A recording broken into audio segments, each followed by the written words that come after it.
Right. Kutastva kashmalamidam. Kutastva kashmalamidam. Kutastva. You have to stretch that vowel a. Kutastva. Kutastva kashmala midam. Kashmala midam. You can join those two. There is a sandhi there. Kashmala midam. Kutastva kashmala midam. Please repeat. कुतस्त्वाकश्मलमिदम् Yeah, slowly. Kutastva kashmalamidam. कश्मलमिदम् Vishame samupastitham. Vishame. S, just stretch on that S. Vishame samupastitham. Upastitam, samupastitam. Join those two words. Sama upastitam, samupastitam. Vishame samupastitam. विषमे विषमे समुपस्थितम् Kutastva kashmalamidam. Vishame samupastitham. कुतस्त्वाकश्मलामिदम् Kashmala. विषामे Vishame. कश्मलमिदम् Kashmalamidam. Vishame samupastitham. विषमे समुपस्थितम् Anaryajustamaswargyam. Justamaswargyam. Anaryajustamaswargyam. अनार्यजुष्टमस्वर्ग्यम् Perfect. Akirtikaram Arjuna. Akirtikaram Arjuna. Arjun Yeah, needs a little bit of tuning. Maybe once you listen to the audio and practice along with the audio, you will be able to correct those finer nuances. So I'll repeat that. Kutastva kashmalamidam vishame samupastitam anaryajushtamaswargyam akirtikaram arjuna. I'll repeat once more. Kutastva kashmalamidam vishame samupastitham anaryajushtamaswargyam akirtikaram arjuna. And please don't forget to say Shri Bhagavan Vacha. I forgot that. Shri Bhagavan Vacha. This is very, very, very important. I cannot stress more on the importance because Bhagavan himself starts speaking with this verse. Shri, just start by saying Shri Bhagavan Vacha. Now, Bhagavan speaks. Now, try to understand here. If Arjuna speaks, we say Arjuna Vacha. If Sanjay speaks, we say Sanjaya Vacha. Arjun जब बोलता है तो तब हम बोलते हैं Arjuna Vacha. Sanjay जब बोलता है तो हम बोलते हैं Sanjay Vacha. This Mahabharata started with Sanjay Vacha, Dhritarashtra Vacha, so on so forth. जब श्री कृष्ण परमात्मा खुद बोलते हैं तब हम बोलते हैं भगवान watch. It has a special significance. We address him by Bhagavan. The word has very significant meaning. हम श्री कृष्ण परमात्मा को भगवान करके संबोधित करते हैं. So the word Bhagavan has some special significance. और इसको पराशर मुनि ने, पराशर मुनि is the father of Vyasdev, तो वो एक व्याख्यान करते हैं, भगवान का डेफिनेशन देते हैं. भग means opulence. Van means one who possesses opulence. Bhaga roughly translates to richness, and Van means one who possesses that richness. Bhagah asya asti iti bhagavan. Bhagah asya asti iti bhagavan. One who possesses that opulence is called Bhagavan. This is a short definition of Bhagavan. One who possesses richness, opulence is called Bhagavan. Now, if we extrapolate this meaning, अभी हम इस meaning को extrapolate अगर थोड़ा इसका विवरण करेंगे, भगवान वो होता है जिसके पास 6 opulences होते हैं. भगवान is the one who possesses 6 opulences. He has infinite strength, 1. He has infinite knowledge, infinite beauty, infinite fame, infinite richness or opulence, and infinite renunciation. So I'll just, one second, I'll just try to show this. Yeah, right. वो भगवान वो सर्वोच्च व्यक्ति है जिसके पास सारी संपत्ति है. When I say सारी संपत्ति, he possesses all the richness of multiple universes. जितने भी ब्रह्मांड है और जितने ब्रह्मांड में जितना रिचनेस है, उनका समम बोनम भगवान के पास है. भगवान के पास उतना रिचनेस है जितना रिचनेस की परिकाष्ठा है, द मैक्सिमम ऑफ रिचनेस. और उसके पास इनफाइनाइट स्ट्रेंथ है, मैक्सिमम स्ट्रेंथ है, infinite fame, infinite beauty, infinite knowledge, infinite renunciation. 6 qualities होते हैं भगवान के पास. वो ब्रह्मांड भर की संपत्ति, ब्रह्मांड भर की शक्ति, ब्रह्मांड भर की प्रसिद्धि, ब्रह्मांड भर का सौंदर्य और ब्रह्मांड में जितना ज्ञान समेटा हुआ है सब उनसे ही आता है. और ब्रह्मांड में जितना त्याग है वो त्यागमय, वो सिंबॉलिक, वो त्यागमयी रूप भगवान है. उनको हम वो भगवान कहलाते हैं जो ये इनफाइनाइट मात्रा में ये 6 ऑपुलेंसेस पोसेस करते हैं, ये 6 रिचनेसेस पोसेस करते हैं. विष्णु पुराण में इस श्लोक का वर्णन किया गया है. ये आपके स्क्रीन के सामने दिख रहा है. ऐश्वर्यस्य समग्रस्य वीरस्य यशसा श्रिया ज्ञान वैराग्यश्चैव सन्नम इति भगगणा. फिर से बताता हूं, देखिए. ऐश्वर्यस्य समग्रस्य वीरस्य यशसा श्रिया ज्ञान वैराग्यश्चैव सन्नम इति भगगणा.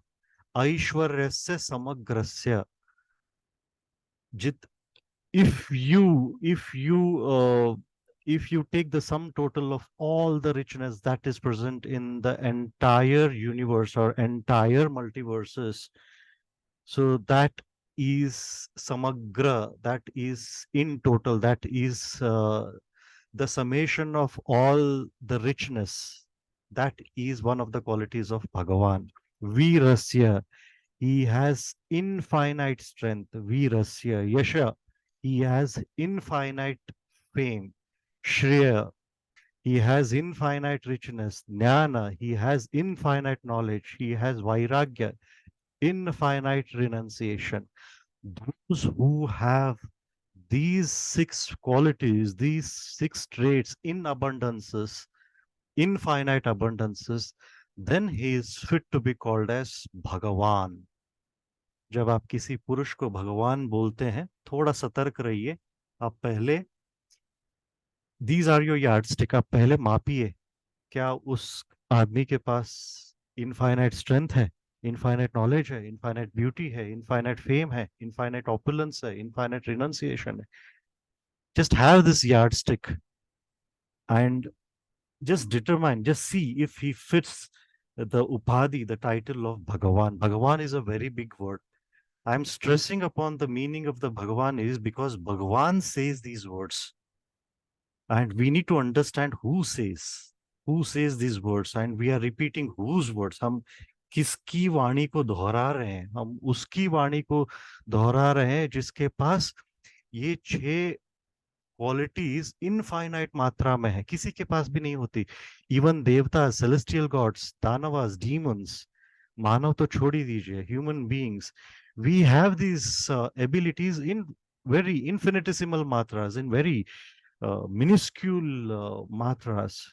I mean, we cannot comprehend the full identity of Bhagwan. That is beyond our comprehension. But we can say that one who possesses these six opulences in infinite mode and in infinite quantum, then he is called Bhagavan. तो ये I hope this word is clear to you. भगवान, भगवान किसे कहते हैं? और ये इसका डेफिनेशन जो है ये विष्णु पुराण में आता है, and it was given by Parashar Muni, he who is the father of Vyas Maharaj. फिर एक डेफिनेशन आता है,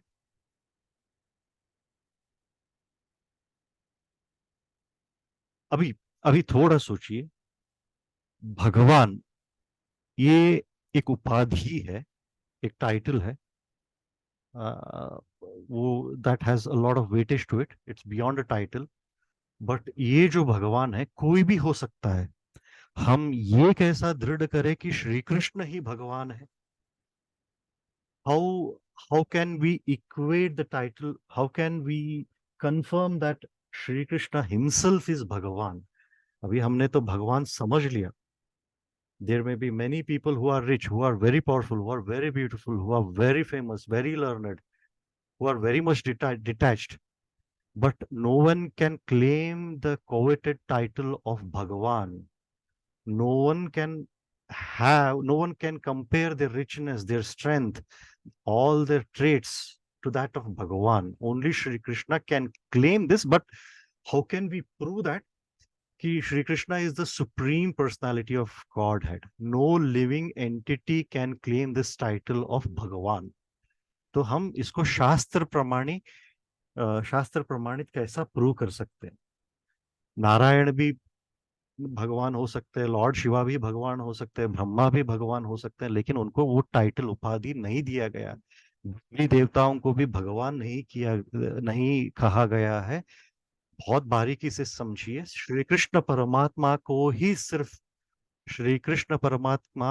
सिर्फ भगवान करके संबोधित किया गया है। तो ऐसा क्यों? तो हम इस श्लोक में उसका उसको समझने की कोशिश करते हैं।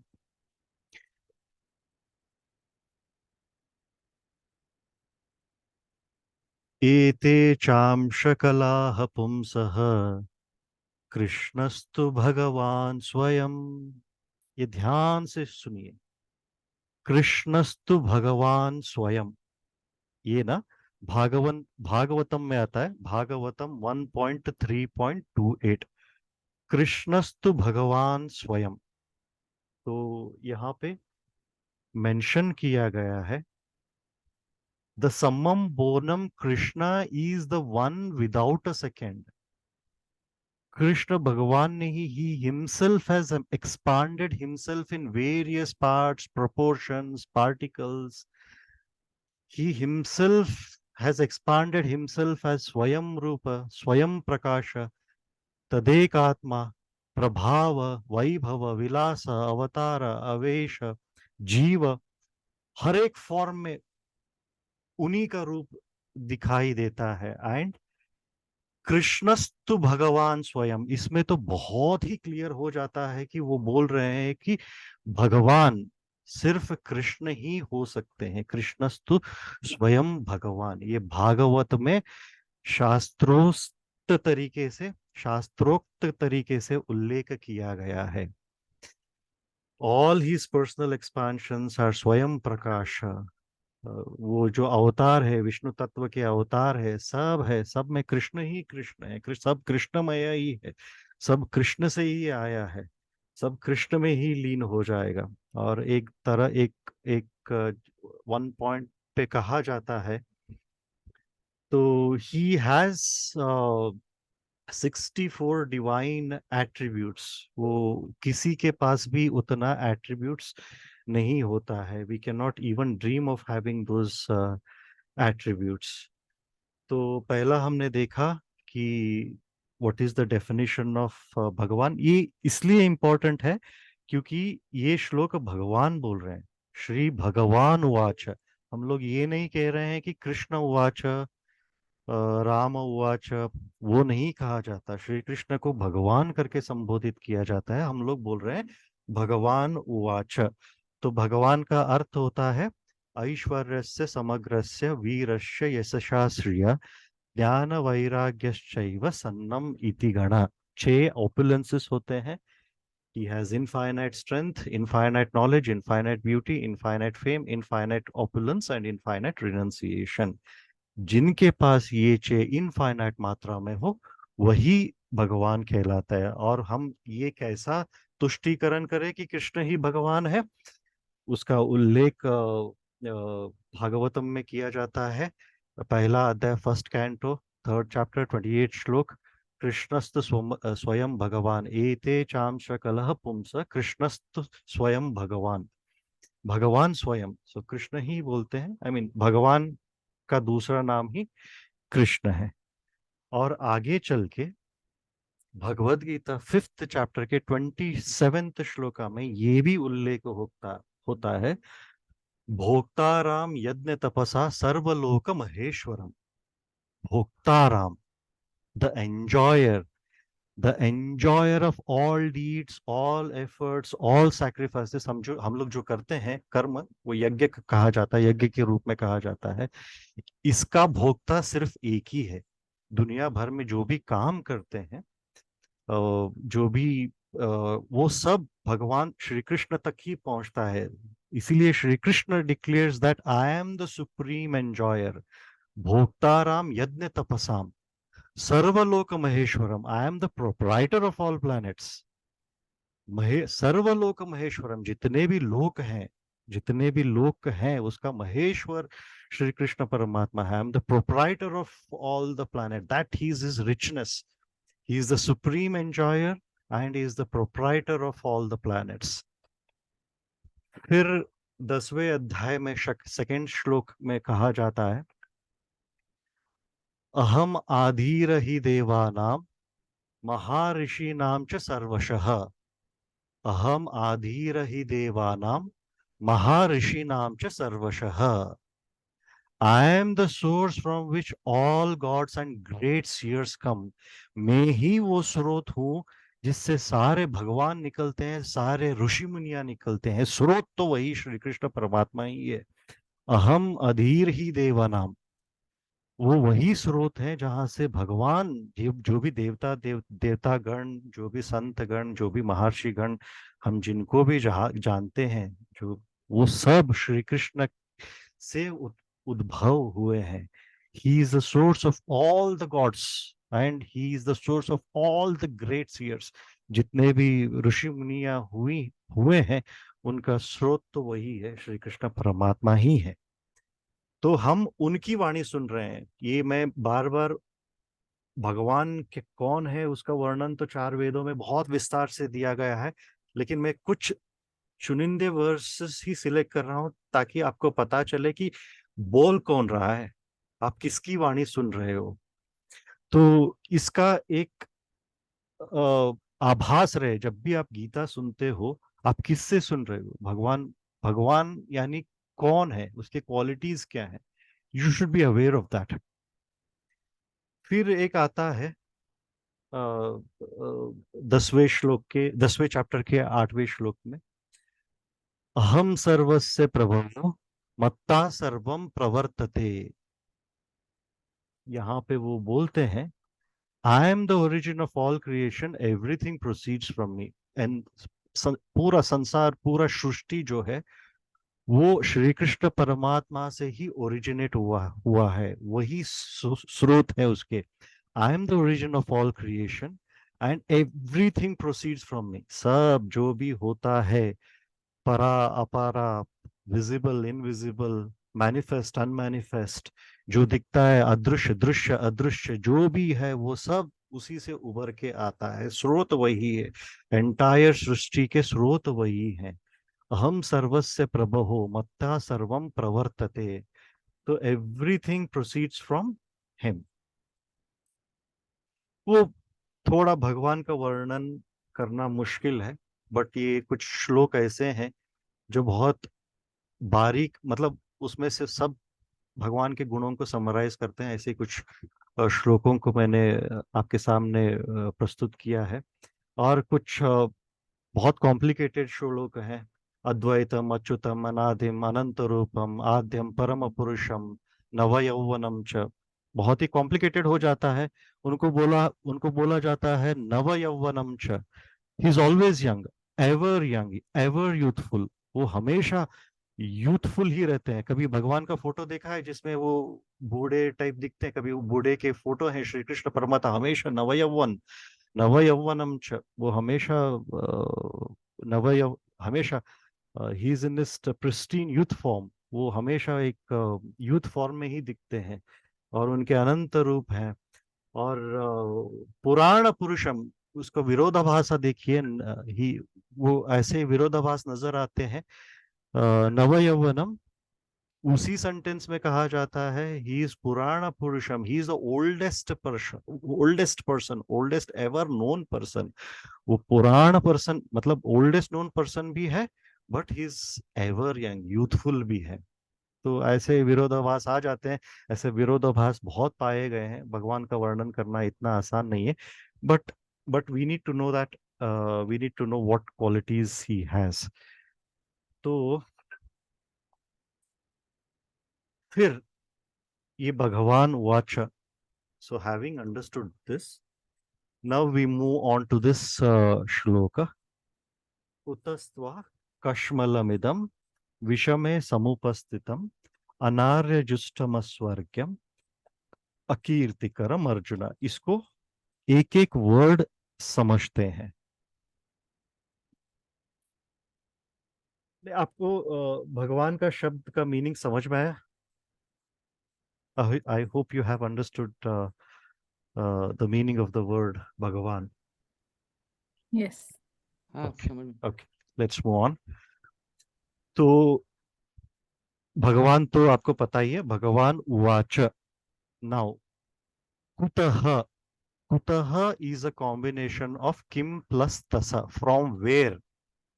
कुतः इज फ्रॉम वेयर। त्वा, त्वा इज यू, त्वा इज यू, फ्रॉम वेयर, कहां से। आप ध्यान रखिए, कहां से। It is starting with some sort of a question. Shri Krishna question से स्टार्ट कर रहे हैं। कुतस्त्वा, कहां से। कश्मल, kashmala is dirt. Mala is dirt. I hope you understand that. Malinata, mala is dirt. Kashmala is dirt. It's impurity, it's papa, it's sin, it's consternation, it's dejection of mind, it's weakness, it's इसको क्या बोलते हैं, इसको एक impurity है, अशुद्धत्व है, ये शुद्धता अशुद्धता है। कश्मला इज अशुद्धता, डिजेक्शन ऑफ माइंड, वीकनेस, कमजोरी, अशुद्धता। कश्मल, मन का कश्मल, मन का impurity. Try to understand this. कुटस्त्वा कश्मला, कहां से आ रहा है ये मन का इम्प्यूरिटी। कुटस्त्वा, कुथ, फ्रॉम वेयर, तुम्हें। कश्मला, इम्प्यूरिटी, ये डिजेक्शन, हताश मनोभाव, भाव, ये कमजोरी, ये वीकनेस, ये सॉरो, ये डिजेक्शन ऑफ माइंड, ये इम्प्यूरिटी ऑफ थॉट, ये कहां से आ रहा है।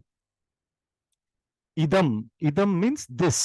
हमेशा याद रखिए, ये वर्ड्स रिपीट होते जाएंगे। इदम, इदम इज ऑलवेज दिस। इदम।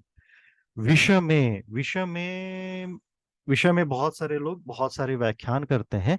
विषय में is critical situation, like a sort of crisis, a danger, a catch-22 situation. विषय में, let's say wrong place at a wrong time at a wrong place, ऐसा मतलब inopportune movement, मतलब इस समय में, इस दुविधा में, इस क्रिटिकल सिचुएशन में, इस डेंजर में, ये मन का वीकनेस तुम्हें कहां से आ गया। इस दुविधा में या इस क्रिटिकल सिचुएशन में तुम्हें मन की कमजोरी कहां से आ गई, प्रश्न पूछ रहे हैं। सम उपस्थितम, आप उसको स्प्लिट कर दीजिए, समुपस्थितम, उपस्थित, उपस्थित, टू स्टैंड नियर, उसका अर्थ होता है टू स्टैंड नियर। उपस्थितम मतलब कहाँ से आया, हैज कम, उपस्थितम, ये कहाँ से आ गया तुम्हें मन की इम्प्यूरिटीज। तो अगर अगर हम लेमैन लैंग्वेज में इसको ट्रांसलेट करेंगे, कुतस्त्वा कश्मलम इदम विषमे समुपस्थितम, कुतस्त्वा कहाँ से तुम्हें, कश्मल मन की इम्प्यूरिटीज, मन का वीकनेस, डिजेक्शन ऑफ माइंड, ये डर्ट, अशुद्ध मतलब अशुद्धियां, मन थॉट्स की अशुद्धियां, इम्प्यूरिटीज, विषय में, इस युद्ध भूमि में, इस क्षण में, इस क्राइसिस में, समुपस्थितम कहाँ से आ गया, मतलब अगर हम इसको रफली ट्रांसलेट करें तो इस कठिन परिस्थिति में, इस क्राइसिस में तुम्हें ये मन की इम्प्योरिटी, ये डिजेक्शन, सौरो, निराशता, ये कहाँ से आ गया।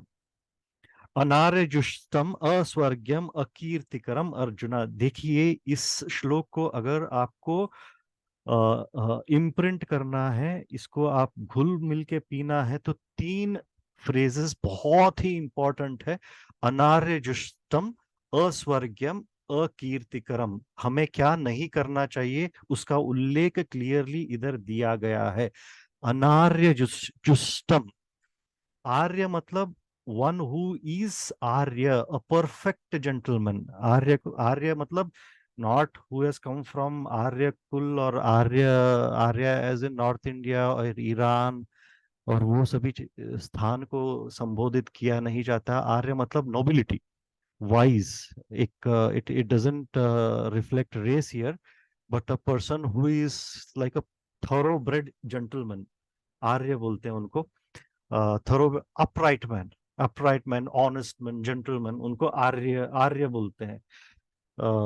तो अनार्य, अनार्य man means who is not an आर्य, who is not an Arya.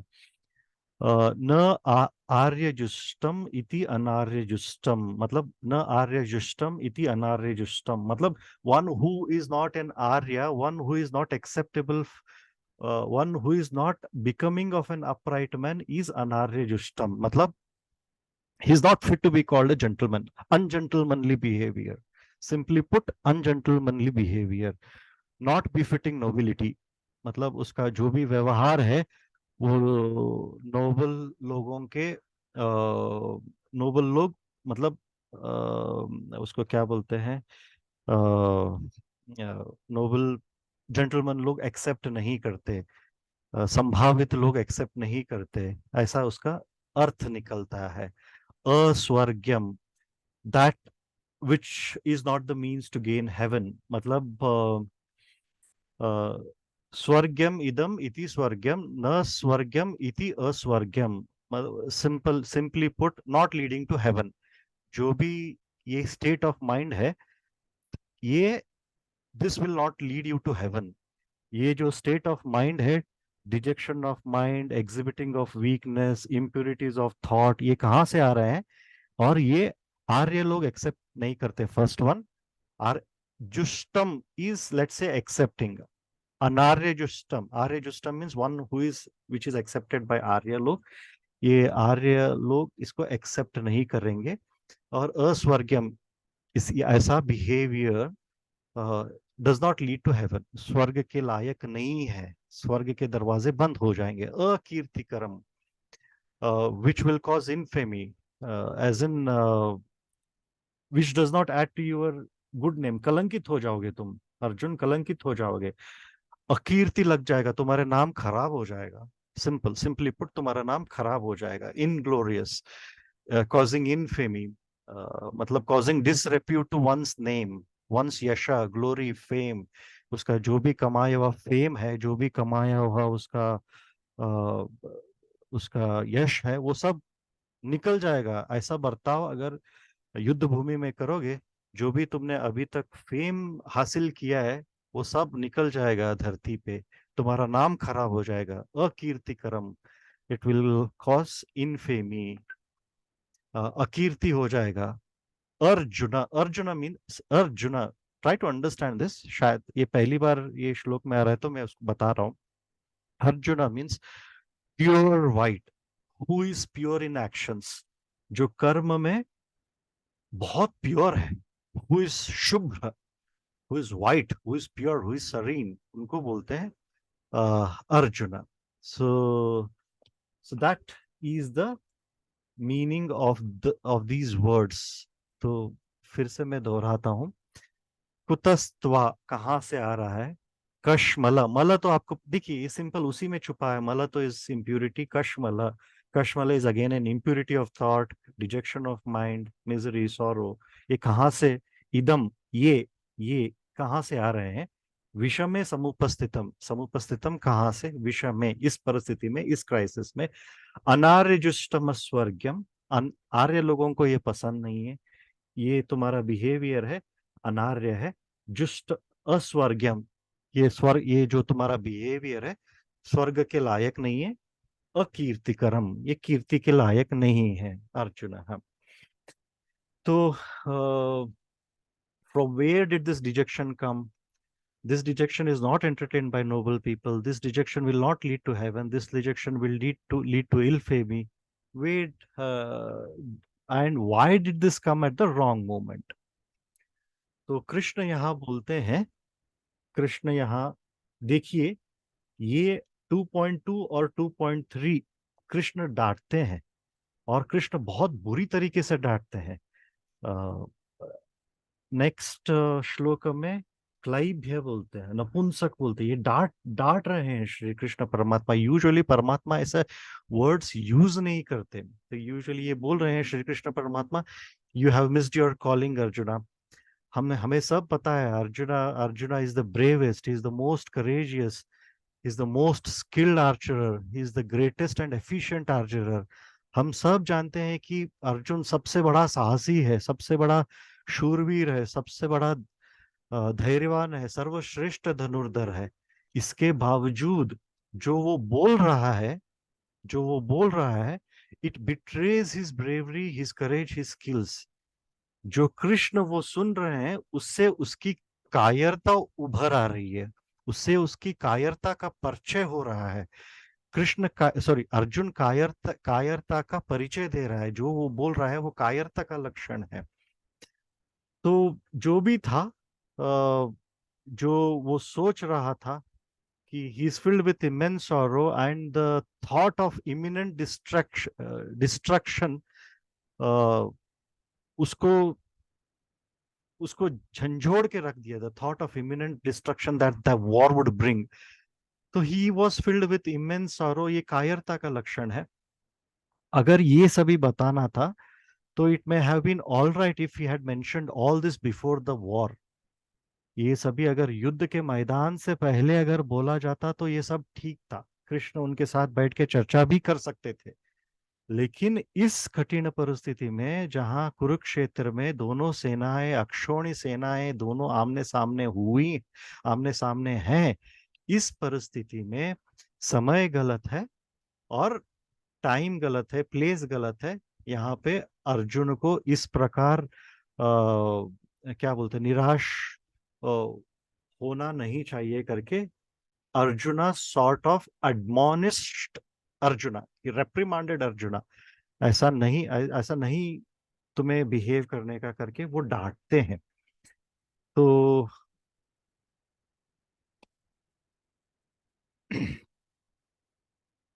Now यहाँ पे एक चीज होता है विषय में थोड़ा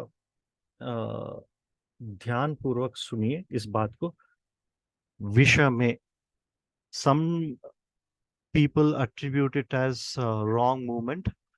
कुछ लोग क्राइसिस करके डिफाइन करते हैं, कुछ लोग डिफिकल्ट सिचुएशन करके डिफाइन करते हैं. But if you define it as a wrong movement then it would be immensely wrong. आपने शायद निजी जिंदगी में, रोजमर्रा की जिंदगी में सुना होगा, हमारा वक्त खराब है, वक्त खराब है, टाइम खराब चल रहा है. ये सभी अभी एकदम टाइम खराब चल रहा है. So that is a very wrong concept. So there is no such thing as a wrong moment. Wrong actions lead to wrong movement. Wrong actions at that particular moment make the moment wrong. Time can never be wrong. It can be opportune or inopportune. वक्त जो है, समय जो है, अनुकूल हो सकता है या अनानुकूल हो सकता है, लेकिन गलत कभी नहीं हो सकता. गलत आपके एक्शंस होंगे, उसके परिणाम उस वक्त वो नजर आएंगे, लेकिन वो आपके एक्शंस के परिणाम ही हैं. Wrong actions done previously manifest themselves at this particular time as wrong effects. The result of your previous action manifest wrong effects at this particular time. तो ये आपको समझ में आ रहा है, वक्त ऐसा गलत नहीं होता. तो हमारे प्रीवियस एक्शन, उसका इफेक्ट्स मैनिफेस्ट होते हैं गलत तरीके से इस मोमेंट में, तो हम उसको बोलते हैं गलत वक्त. श्री कृष्ण भगवान कहते हैं 11वें अध्याय 32 श्लोक में, कालोस्मि लोकक्षय कृत प्रवृद्धो लोकान् समाहृतम् इति प्रवृत्तः. कालोस्मि लोकक्षय कृत प्रवृद्धो लोकान् समावृत्त इति प्रवृत्तः. श्री कृष्ण परमात्मा बोलते हैं, आई एम माइटी टाइम. मैं शक्तिशाली काल हूं, मैं शक्तिशाली समय हूं. आई am the source of destruction. मैं विनाश का स्रोत हूं. जो दुनिया को नष्ट करने के लिए आता है वो समय है. भगवान खुद समय है. He comes forth to annihilate the words. He is the source of destruction. भगवान खुद कहते हैं. अर्जुन पूछते हैं इनफैक्ट, भगवान आप कौन हो? तो Shri Krishna reveals his nature as all powerful time, the destroyer of this entire universe. तो श्री कृष्ण बोलते हैं कि मैं ही काल हूं, मैं ही समय हूं, तो मैं ही सर्व यूनिवर्स का विनाश का स्रोत हूं. And this kala is derived from the word kalayati, which means ganayati, to take count of. All the events in nature get buried in time. जो भी वर्तमान भूत भविष्य में जो होते हैं, समय में आकर ही बरी हो जाते हैं, समय में आकर ही समाप्ति पाते हैं, और वो समय है भगवान. तो समय गलत नहीं हो सकता, समय अनुकूल हो सकता है या अनानुकूल हो सकता है. ये बात जहन में बांध लीजिएगा.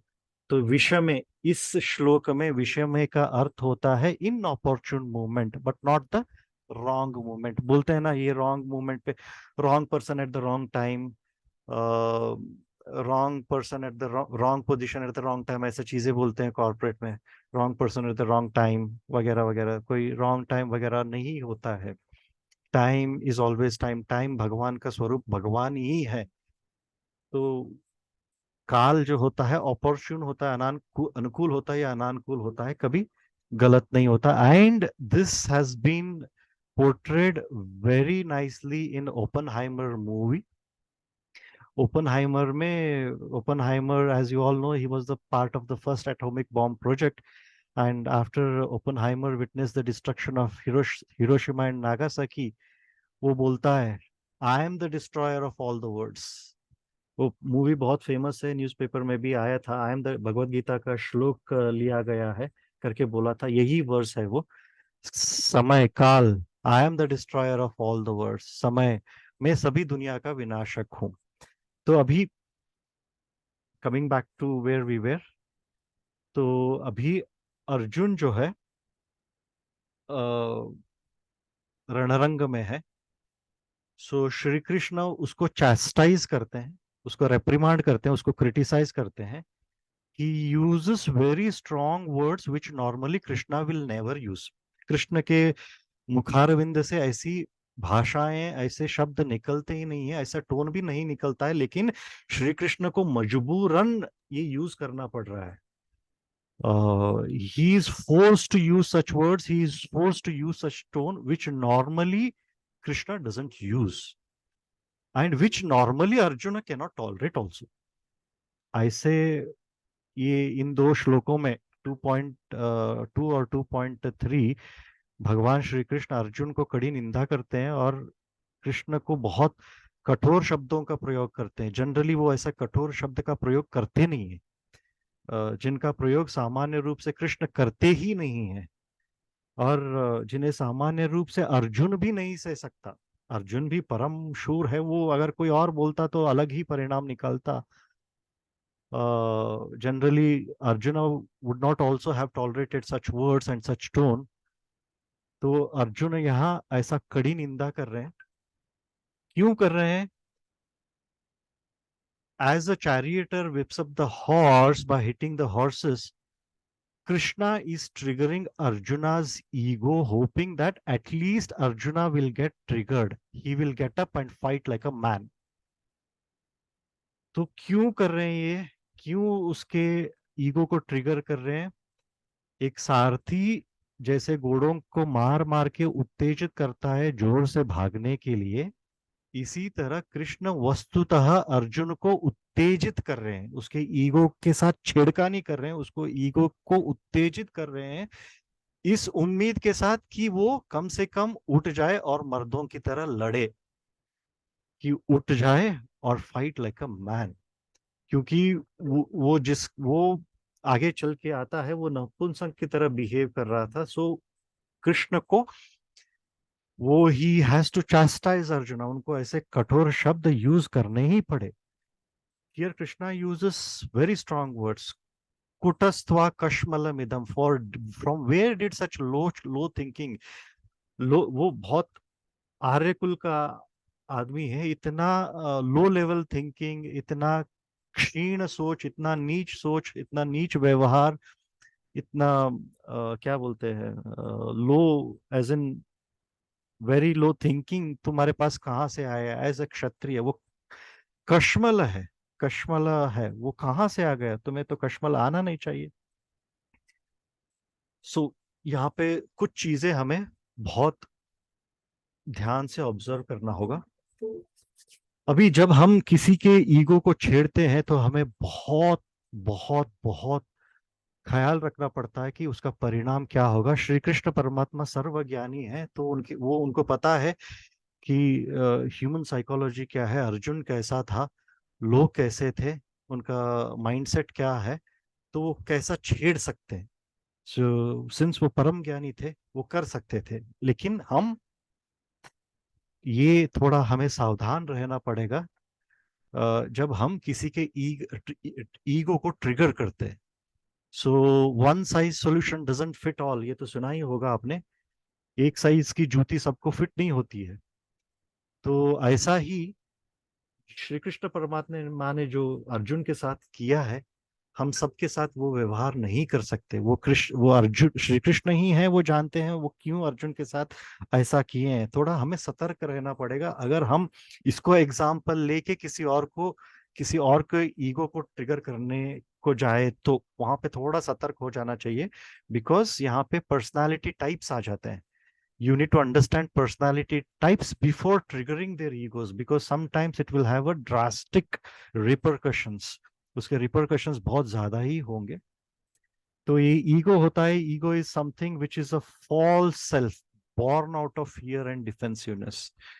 ये ईगो जो है भय और रक्षात्मक मनोभाव से पैदा हो। Ego is always born out of fear, it thrives within the fear and it protects you from fears.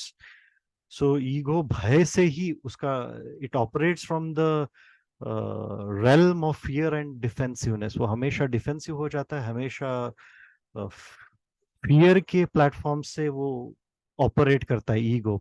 It's a very prickly little thing, even with a hair trigger reaction, it goes off, it goes off at a moment's notice. उसका hair trigger थोड़ा सा बाल जैसा भी trigger हो, बाल एक मतलब माइक्रोस्कोपिक भी ट्रिगर हो तो वो ट्रिगर हो जाता है। It's like a drama queen, ego is a very big drama queen, तो ट्रिगर हो जाता है।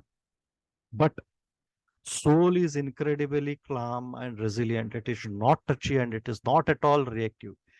आत्मा अलग है, ईगो अलग है। आत्मा इनक्रेडिबली काम है, it operates from the domain of love. Prem, it is rooted deeply in love, it is deeply seated in well-being. उस वहां से ऑपरेट करता है soul. It will have no insecurities, it's always peaceful, it is rooted in love. लेकिन ego जो है भय से प्रेरित होता है और हर जगह खतरे देखता है. It is fuelled by fear and it sees threats everywhere. और ये जो फियर है, ईगो का fear, this inevitably leads to feelings of separation, competition, judgement, comparison, ये loneliness. In other words it will lead to suffering. Ego ही है suffering का कारण. अभी अभी टाइप ए पर्सनालिटी क्या है? ये type A, type B, type C, type D करके पर्सनालिटी ट्रेट्स आते हैं साइकोलॉजी में. थोड़ा ध्यान से सुनिए, बिकॉज कृष्ण ट्रिगर कर रहे हैं. आप किसी को, स्पोर्ट्स पर्सन को, या मान लीजिए किसी एम्प्लॉय को, या अगर आप स्टडीज ले रहे हैं अपने बच्चों को, कैसा ट्रिगर करना है? ट्रिगर करने से पहले आप अपने बच्चों का माइंडसेट जरा सोचिए. आप अगर लीडर है तो अपने एम्प्लॉय का माइंडसेट ध्यान से पढ़ लीजिए. अगर आप कोच हैं तो अपना कोची का mindset, mental psyche, mental makeup ध्यान से पढ़ लीजिए. Type A personality is the one who is driven by extreme ambition. He is driven and he has that inherent need to succeed. वो बहुत ही ambitious होते हैं, वो महत्वाकांक्षी होते हैं, बहुत ही driven होते हैं, और सफल होने की तीव्र आकांक्षा होती है उनमें. They have an immense need to succeed. ये टाइप ए पर्सनालिटी के हैं. when when when such people's ego is triggered, they may become very aggressive, very competitive and very defensive. अगर टाइप ए पर्सनालिटी लोगों का अहंकार को आप छेड़ते हैं, अगर उनके अहंकार के साथ छेड़खानी होती है, वो बहुत आक्रामक बन जाते हैं और वो बहुत कंपेटिटिव बन जाते हैं, वो बहुत प्रतिस्पर्धी बन जाते हैं और एकदम डिफेंसिव हो जाते हैं, एकदम रक्षात्मक हो जाते हैं वो. And they generally are less open to feedback and criticism. ये जो एम्बिशन से ड्रिवन होते हैं लोग, उनमें जो सक्सीड होने के, एट एनी कॉस्ट सक्सीड होने के बहुत इंटेंस चाहत होती है. They are not very much open to feedback and criticism. वो जो भी वो फीडबैक या जो क्रिटिसिज्म, दूसरों के क्रिटिसिज्म ले नहीं पाते, वो खुलते नहीं है, मतलब कम खुले रहते हैं प्रतिक्रियाओं को प्रति. वो तो थोड़ा कम खुले हुए रहते हैं, मतलब they are not open to feedback. मान लीजिए for example, if if there is a type A executive who is passed over for a promotion, उसको नेग्लेक्ट किया गया पदोन्नति में, प्रमोशन में उसको छोड़ दिया गया, नेग्लेक्ट किया गया, then he may become angry and resentful. वो क्रोधित हो सकता है, निराश हो सकता है. he may start to sabotage the efforts of a person who got the promotion. वो जो व्यक्ति जिसका प्रमोशन हुआ है उसको नुकसान करने की सोचता है, उसको नुकसान पहुंचाने की सोच सकता है वो. So you have to be very careful when you trigger personalities. When type A personality is triggered, they become aggressive, competitive and defensive. Arjun type A personality में नहीं था. ध्यान रखिए, जो एम्बिशियस है, ड्रिवन है, उनके साथ अगर आप छेड़खानी, उनके ईगो से साथ छेड़खानी करोगे तो आपको अग्रेसिव रिएक्शन देखने को मिलेगा. एकदम कॉम्पिटिटिव, स्पर्धात्मक हो जाएंगे, एकदम डिफेंसिव हो जाएंगे, अपने आप को डिफेंड करने लगेंगे. और टाइप बी पर्सनालिटी क्या होते हैं? इस व्यक्तित्व में this type of personality is more relaxed and more laid back. वो बहुत ही शांत प्रकृति के होते हैं, एकदम शांत चित्त होते हैं, वो बहुत ही लेड बैक होते हैं, एकदम let's say opposite to that of type A personality. जो शांत रहते हैं, जो लेड बैक रहते हैं, अगर इनका ईगो ट्रिगर कर जाता है, आप करते हो, तो they may become withdrawn, they may become passive and they may go into shell mode, avoidant mode. तो आप समझिए, अगर शांत और शांत चित्त लोगों के, आप बहुत ही शांत है आदमी, उसका ईगो ट्रिगर करते हो आप, तो वो पीछे हट जाता है, वो अग्रेसिव नहीं होता, वो निष्क्रिय हो जाता है, पैसिव हो जाता है, और अवॉइड एंड शेल मोड में ही जाता, अपने आप शेल मोड में ही चाहता था, आइसोलेट करने लगता है, टाल मटोल करने लगता है, and they become extremely self critical, और उनका कॉन्फिडेंस ही चला जाता है, they become very less confident, एकदम अधिक आत्म अवलोचन मोड में, अवलोचना मोड में चले जाते हैं, और उनका आत्मविश्वास बहुत ही कम हो जाता है। तो you have to be very careful, अगर वो शांत है, अगर आप उसके ट्रिगर करोगे तो उसका कॉन्फिडेंस ही डाउन हो जाएगा, वो पैसिव ही हो जाएगा, निराश हो जाएगा, वो विथड्रॉ करेगा, पूरा जो कर सकता था वो भी नहीं करेगा। Arjun is not a type B personality. ध्यान रखिए, आप जिसको ट्रिगर कर रहे हो वो बहुत मैटर करता है। अगर आप परफेक्शनिस्ट को ट्रिगर करोगे, perfectionist who is consistently striving to become a perfectionist, ऐसे लोगों के ईगो को आप ट्रिगर करोगे, they may become overtly critical of themselves and others. They may become extremely rigid, extremely inflexible, and they may even have difficulty accepting mistakes. अगर perfection को क्या बोलते हैं, मतलब if you somebody can help me, perfection को हिंदी में क्या बोलते हैं? परफेक्शन, जो पूर्णता को प्राप्त करने के लिए जो व्यक्ति तरसता है, वो जो वो हमेशा लगातार प्रयासरत रहता है, he will be always striving for perfection. और जब हम उनकी अहंकार को छेड़ते हैं, तो वो खुद के प्रति और जो फीडबैक दे रहे हैं उनके प्रति अत्यधिक आलोचनात्मक हो जाते हैं। They become extremely critical of themselves. वो बहुत ही अपने बारे में सोचते हैं, दूसरों के एक्सट्रीम लेवल पे सोचने लगते हैं। उसने ऐसा क्यों कहा, क्यों कहा, क्यों कहा, क्यों कहा के मोड में ही चला जाता है, वो कभी खत्म नहीं होता। उसने मुझे ऐसा कहा, मुझे ऐसा कहा, कहा वो कभी खत्म ही नहीं होता है। अत्यधिक आलोचनात्मक मोड में चले जाते हैं, वो कभी बाहर ही नहीं, वो लूप है, एंडलेस लूप है, वो कभी बाहर ही नहीं आ पाते, because he is in endless mode of endless striving mode for perfection.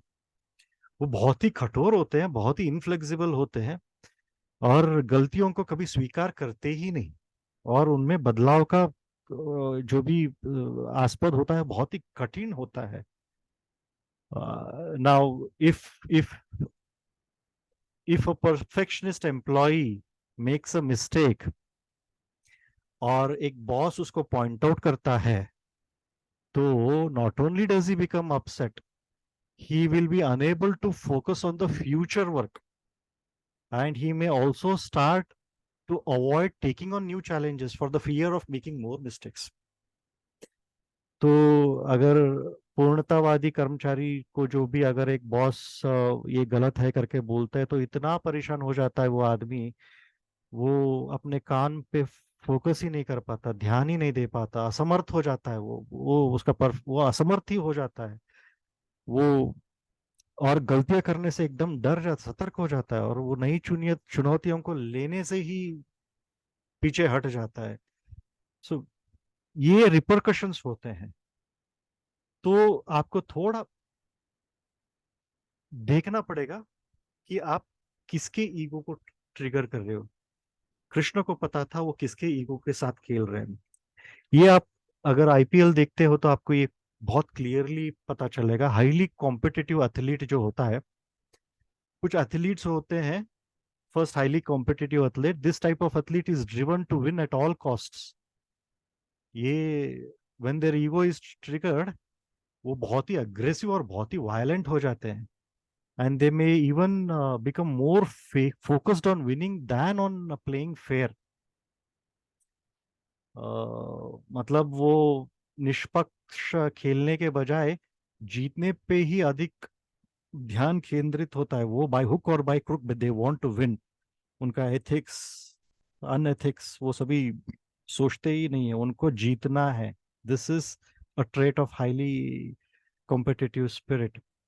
When their ego is triggered, they become extremely violent. For example, एक competitive high athlete अगर एक गेम को lose कर गया, तो he may start arguing with the referee, or he may even physically assault another player.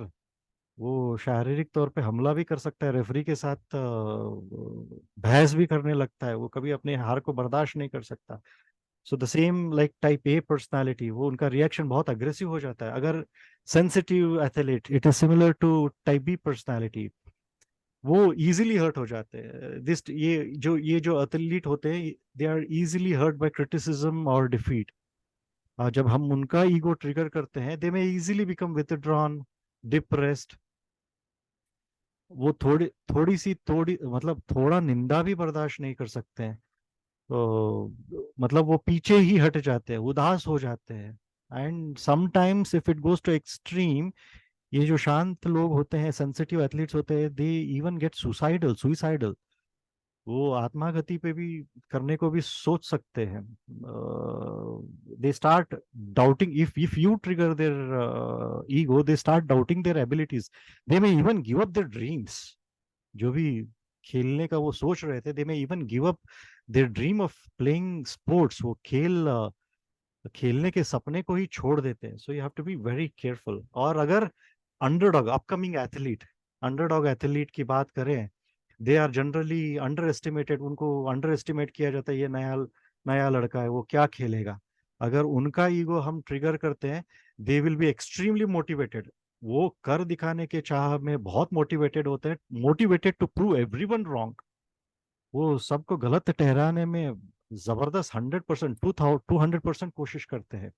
They may also become more aggressive and more determined to win, क्योंकि उनको कर दिखाने की चाहत इतनी होती है, सबको गलत साबित करने की चाहत इतनी उस प्रेरणा से वो और परिश्रम करते हैं, और आक्रामक होते हैं, और दृढ़ बुद्धि होते हैं। They become determined. मान लीजिए एक आदमी को 12th नंबर पे, 11th नंबर पे पिक किया, then he will start to train harder than anyone else and he might eventually become the star player। अगर वो सबसे अंत में चुना जाता है, तो दूसरों की तुलना में वो अधिक परिश्रम करता है, अधिक डिटरमिन्ड, सुदृढ़ होता है, अधिक मतलब अधिक परिश्रम करने की कोशिश करता है दूसरों के कंपैरिजन में, और अंततः वो स्टार खिलाड़ी भी बन सकता है।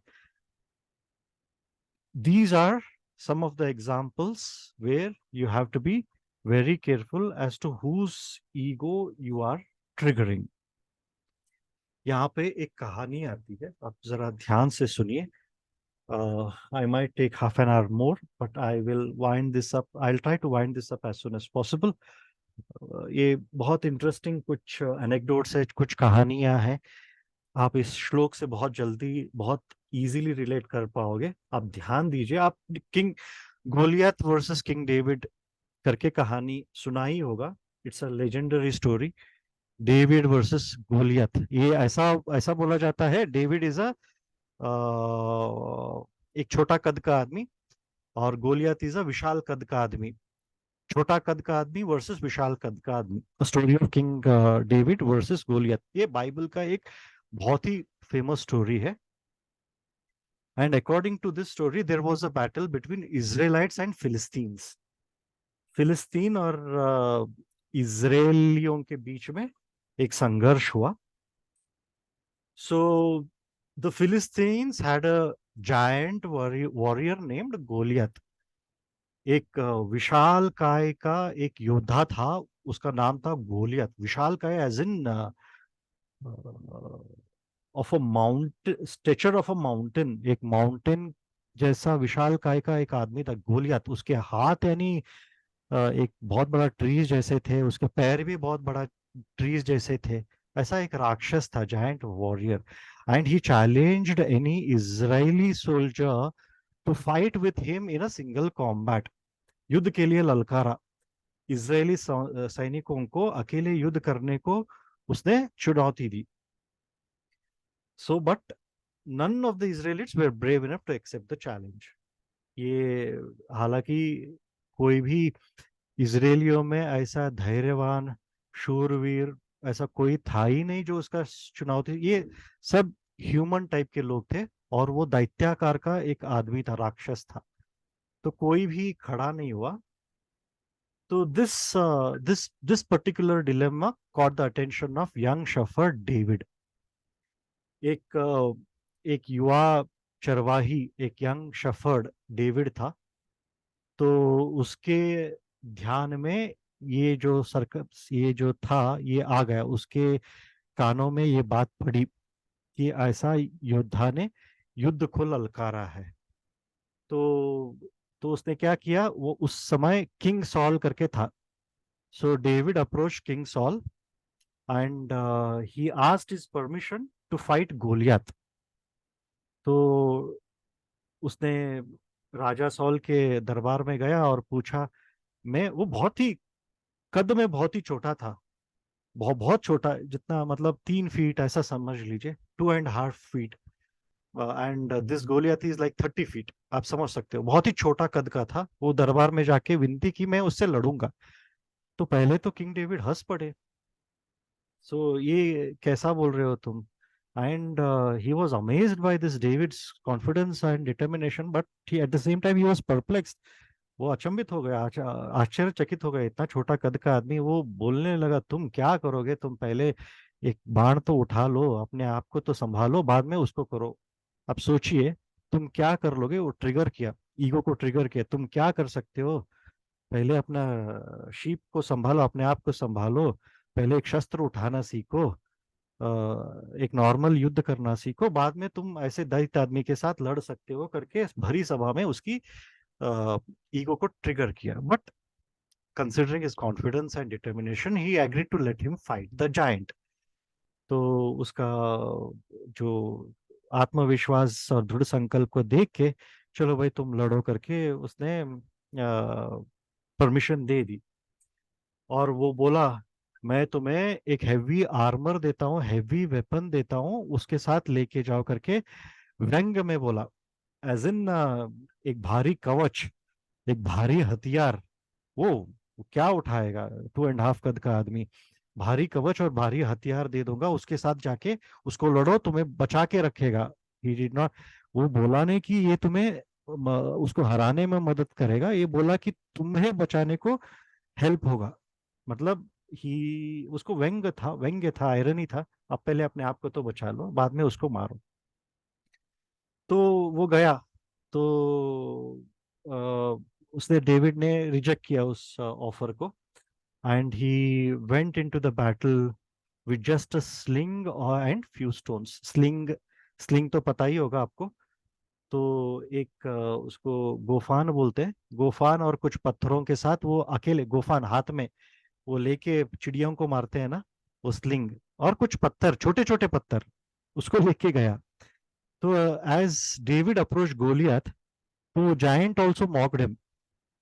तो एंड ये ऑल्सो बिलिटल्ड हिम। उसने भी उसको ईगो को लग रहा है, ललका रहा है, क्या मजाक चल रहा है क्या? कोई और नहीं मिला क्या पूरा इजरायली कंट्री में? तुम ही मिले थे क्या युद्ध लड़ने को? और वो क्या लेके आए हो? Just a sling and few stones. He instigated his ego. तो डेविड डेविड बोलता है, मैं भगवान के नाम पे आया हूँ। He came in the name of the Lord. Since ये बिब्लिकल स्टोरी है, वो बोलता है मैं भगवान के नाम पे आया हूँ। मैं भगवान, he came in the name of the Lord, और मैं तुम्हें हरा के ही रहूंगा। ऐसा बोल के उसने क्या किया, उसने उसके आंख, उसके आज्ञा चक्र बोलते हैं ना, आज्ञा चक्र बहुत सेंसिटिव होता है, जो कूटस्थ बोलते हैं उसको, the area between two eyebrows, वहां पे एम करके स्लिंग से पत्थर को मार दिया। छोटा सा आदमी, 2.5 फीट का आदमी, स्लिंग से उसको एम करके, कूटस्थ बहुत सेंसिटिव एरिया है कूटस्थ। और कूटस्थ में अगर मर्मा पॉइंट भी है, अगर आप जोर से दबाओगे या तो आदमी पागल हो जाएगा, और बहुत जोर से दबा दोगे आदमी मर ही जाएगा। मर्मा थेरेपी में भी है हमारे आयुर्वेद में। वो स्लिंग एग्जैक्टली उसके कूटस्थ पे, दो आईब्रोज जहां पे मीट होते हैं वहां पे मार दिया। और एक एक ही स्टोन में 30 फुट का गोलियत धराशायी हो गया, एकदम गिर गया। माउंटेन जैसा धड़ धड़ धड़ धड़ गिरता है, पूरा धराशायी हो गया। तो this story teaches us the importance of recognising the end harnessing the ego. तो किसी का ईगो ट्रिगर करने से वो एक्सट्रीमली इम्पॉसिबल चैलेंजेस को भी ले लेते हैं, and they will not be afraid to assert themselves even when everyone doubts them. ऐसे आदमी को आप ट्रिगर करो, चुनौती दो, जिसके अहंकार ट्रिगर होने से वो चुनौतियों को एक्सेप्ट करे और असाधारण परिणाम प्राप्त करने के लिए कोशिश करे, प्रेरित हो जाए और असाधारण काम करने के लिए उत्तेजित हो जाए, ना कि वो सहम जाए। तो आप उसी आदमी को ट्रिगर कीजिए who will be triggered to overcome exceptional challenges and achieve exceptional results। तो एक परिणाम होता है, एक कहानी है, गोलियत डेविड उठ गया अर्जुन की तरह, कौरवों को कैसा नाश किया, ऐसा नाश किया। फिर आता है एक स्टोरी अलेक्जेंडर द ग्रेट का। Alexander Great, you know, he's an exceptional military leader and a conqueror, and he built one of the largest empires in history। सबसे इसीलिए तो उसको अलेक्जेंडर द ग्रेट बोलते हैं। And he had exceptional leadership skills, plus he had the exceptional ability to motivate his soldiers to achieve extraordinary feats। वो अपने सैनिकों को अमोघ कार्य करने के लिए, एक्स्ट्रा इम्पॉसिबल कार्य करने के लिए बहुत ही उत्तेजित स्पीच करता था और बहुत ही प्रेरणादायक स्पीच करता था और ईगो को ट्रिगर करता था। एक घटना हुई, एक प्रसंग हुआ, बैटल ऑफ गॉगेमाला करके। बैटल ऑफ गॉगेमाला में एक ये लोग ग्रीस के सैनिक और पर्शियन सैन्य के साथ भिड़ गए। They got into battle with Persian king Darius three करके एक पर्शियन किंग था, उनके साथ भिड़ गए और उनका 10x नंबर था। पर्शियन आर्मी का नंबर 10x का। अलेक्जेंडर का अगर सोल्जर की संख्या 1 करोड़ है तो उसका 10 करोड़ संख्या था। Almost impossible to defeat. वो सरकमस्टांसेस ऐसा था कि at any given point in time जीत पर्शियन किंग डेरियस थ्री की निश्चित थी जीत। सोल्जर्स भी 10x नंबर में थे। और अलेक्जेंडर सेना ने जब पर्शियन सेना को देखा तो वो धैर्य खो बैठे, वो दे बिकम डिमोरलाइज्ड। तो तब जाके अलेक्जेंडर ऐसा मोटिवेटिंग स्पीच देता है which appeal to individual soldiers' ego, emphasizing their role in history, emphasizing the importance of their contribution in building empire's glory। अभी वो बोलता है कि आप याद करो आपने क्या क्या कॉन्कर किया, आप याद करो कि आपने एम्पायर की वृद्धि कितना किया, आप अपनी वीर गाथा को एक बार याद करो, आप अपने पर्सनल अचीवमेंट्स को एक बार याद करो, आप अपने एक्स्ट्रॉर्डिनरी जर्नी को एक बार याद करो, आप हमारे रेपुटेशन को याद करो। एक्स्ट्रॉर्डिनरी रेपुटेशन, हमने जो प्रीवियस जंग लड़े हैं उनके द्वारा हमें जो रेपुटेशन हमने गेन की है उसके बारे में आप सोचो। Alexander not only boosted the soldiers' morale, but he triggered their ego in a very positive way, making them believe that they are the best warriors in the world। उनको ego को इतना छेड़ा कि एड्रेनलिन पंप होके वो soldiers believe करने लगे कि they are the best warriors in the world and they can kill 10 soldiers single handedly. एक आदमी में इतना रोष भर गया कि वो 10 आदमी का खात्मा कर सके, उतना उत्तेजित स्पीच दिया। As a result the soldiers became more confident, more determined, they channelized their ego, they gave their upbeat performance on their battlefield, they fought fearlessly, outmaneuvering the Persian forces, and ultimately they did secure a decisive victory over Darius III। वो उन्होंने 10x, एक आदमी एक 1000 आदमी 10,000 आदमी का soldiers सिर्फ ego boost करने से खात्मा मतलब विक्ट्री पा लिया। और एक छोटा सा स्टोरी बोलता हूँ। Leonardo da Vinci, he was a famous artist. आप सबने रिनाइसेंस पीरियड में पढ़ा ही होगा। लियोनार्डो डा विंची बहुत बड़े आर्टिस्ट थे, हैं, और अभी तक जो आर्टिस्ट हैं उनके कद के अभी तक हुए नहीं है। He is considered to be the genius and exceptional talent till today. उनके जैसे आकृतियां, स्कल्पचर्स, पेंटिंग्स कोई नहीं बना पाया अभी तक। एक उनके मेंटोर थे वेरोचियो वेरोचियो करके, एंड्रिया वेरोचियो। एंड्रियो वेरोचियो, वो उस जमाने में he was a respected revered painter and a respected sculpture. He had his own workshop where da Vinci worked as an apprentice. एक वेरोचियो, वो उनका खुद का एक वर्कशॉप थे स्कल्पटिंग का, पेंटिंग का। वहां पे डा विंची एक अप्रेंटिस, एक ट्रेनी करके था। और वो इनिशियली सब लोग उसका मजाक उड़ाते थे। डाविंची का भी वही हालत था, छोटे छोटे काम देते थे उसको, क्योंकि वो स्टार्टिंग में थोड़ा ही was not good at his art, at his skill. तो सब लोग उसका मजाक उड़ाते थे। तो एक दिन वेरोचियो एक बैप्टिज्म ऑफ क्राइस्ट करके एक पेंटिंग बना रहा था। एक बहुत बड़ा पेंटिंग, फेमस पेंटिंग है, बहुत फेमस पेंटिंग है, इसका एक हिस्ट्री आप देख लो, बैप्टिज्म ऑफ क्राइस्ट करके। उसने बोला, अच्छा, डाविंची को बोला कि एक छोटा सा एंजल इसमें से, वो एंजल बहुत ही छोटा है उसमें, may be it would occupy 1/10 of the painting, 1/10 of the entire painting. उसका रोल उतना ही था, 1 दशांश भाग था वो पूरा पेंटिंग में। बोला कि इस पेंटिंग को खाली तुम ये कर लो। मतलब he was not fit to paint the entire painting, he was not even eligible. थोड़ा उसको, मतलब उसके पीयर्स भी उसको चिढ़ाते थे, इसने भी ऐसा ही कुछ ईगो के साथ खेला, तुम ये थोड़ा बहुत कर लो करके।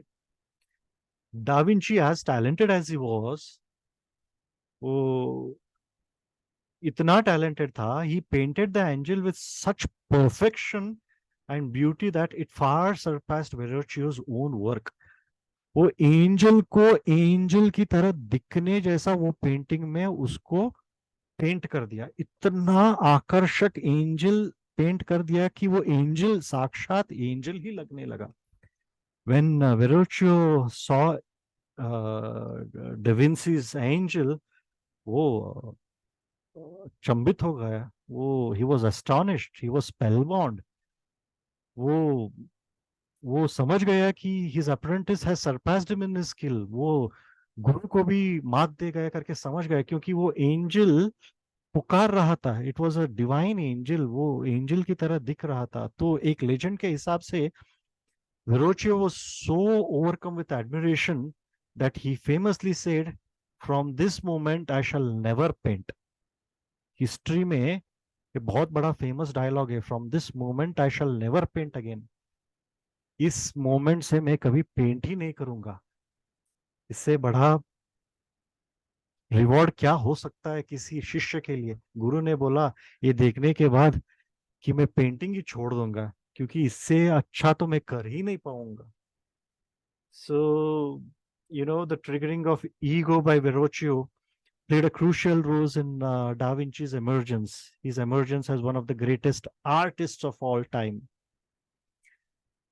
तो ऐसे ही हिस्ट्री में बहुत सारी कहानी है जहाँ पे ट्रिगर करने से लोग बहुत बहुत अचंभित होते हैं, जैसे कि थॉमस अल्वा एडिसन और निकोलस टेस्ला। ये सेकेंड वर्ल्ड वॉर की कहानी है। तो टेस्ला ने इलेक्ट्रिसिटी में ब्रेक थ्रू किया, तो सारे फिजिक्स साइंटिस्ट्स एडिसन का मजाक उड़ाने लगे। पियर्स जो होते हैं, पियर साइंटिस्ट, तो बोलने लगे एडिसन तुम क्या कर रहे हो, टेस्ला ने इलेक्ट्रिसिटी में ब्रेक थ्रू किया। तो एडिसन का ईगो ट्रिगर हुआ। तो उसने क्या किया, he started pushing his own limits and started igniting his competitive spirit. तो वहां से टेस्ला ने क्या किया, he started the invention and discoveries of electric light bulb, motion picture camera, phonograph, so on so forth। ऐसे inventions बाहर आने लगे ये कॉम्पिटिटिव स्पिरिट से। तो बस कहने का तात्पर्य ये है, अगर आप किसी के रूप में आप अगर गुरु बन रहे हो, किसी को प्रेरणा दे रहे हो, किसी के साथ एज अ पेरेंट अपने बच्चों को ईगो ट्रिगर कर रहे हो, तो वो बहुत बड़ा काम है। तो ये सब चीजें एज भाई, अपने भाई कजिन लोगों का ईगो ट्रिगर कर रहे हो, रिलेटिव्स का ईगो ट्रिगर कर रहे हो, तो इतना ध्यान रखिए वो ट्रिगर करने से वो आदमी चमत्कार करने लगे, ना कि उदासीन। कहने का तात्पर्य इतना है, क्योंकि श्री कृष्ण ने कड़ी निंदा की। आप नेक्स्ट श्लोक में पता चलेगा कि वो निंदा के वर्ड्स क्या थे, कड़ी निंदा की, लेकिन उसका परिणाम ये हुआ कि वो डिप्रेशन में नहीं चला गया, और डिप्रेशन में नहीं चला गया, और सहम नहीं गया, अर्जुन खड़ा उठ गया फाइट करने के लिए। तो ये सारे उदाहरण वही थे कि ईगो आप वैसा ट्रिगर करो कि जिससे आदमी उठ खड़ा हो सके। It should not lead to depression. It should not lead to anxiety. It should not, uh, lead to increased level of stress.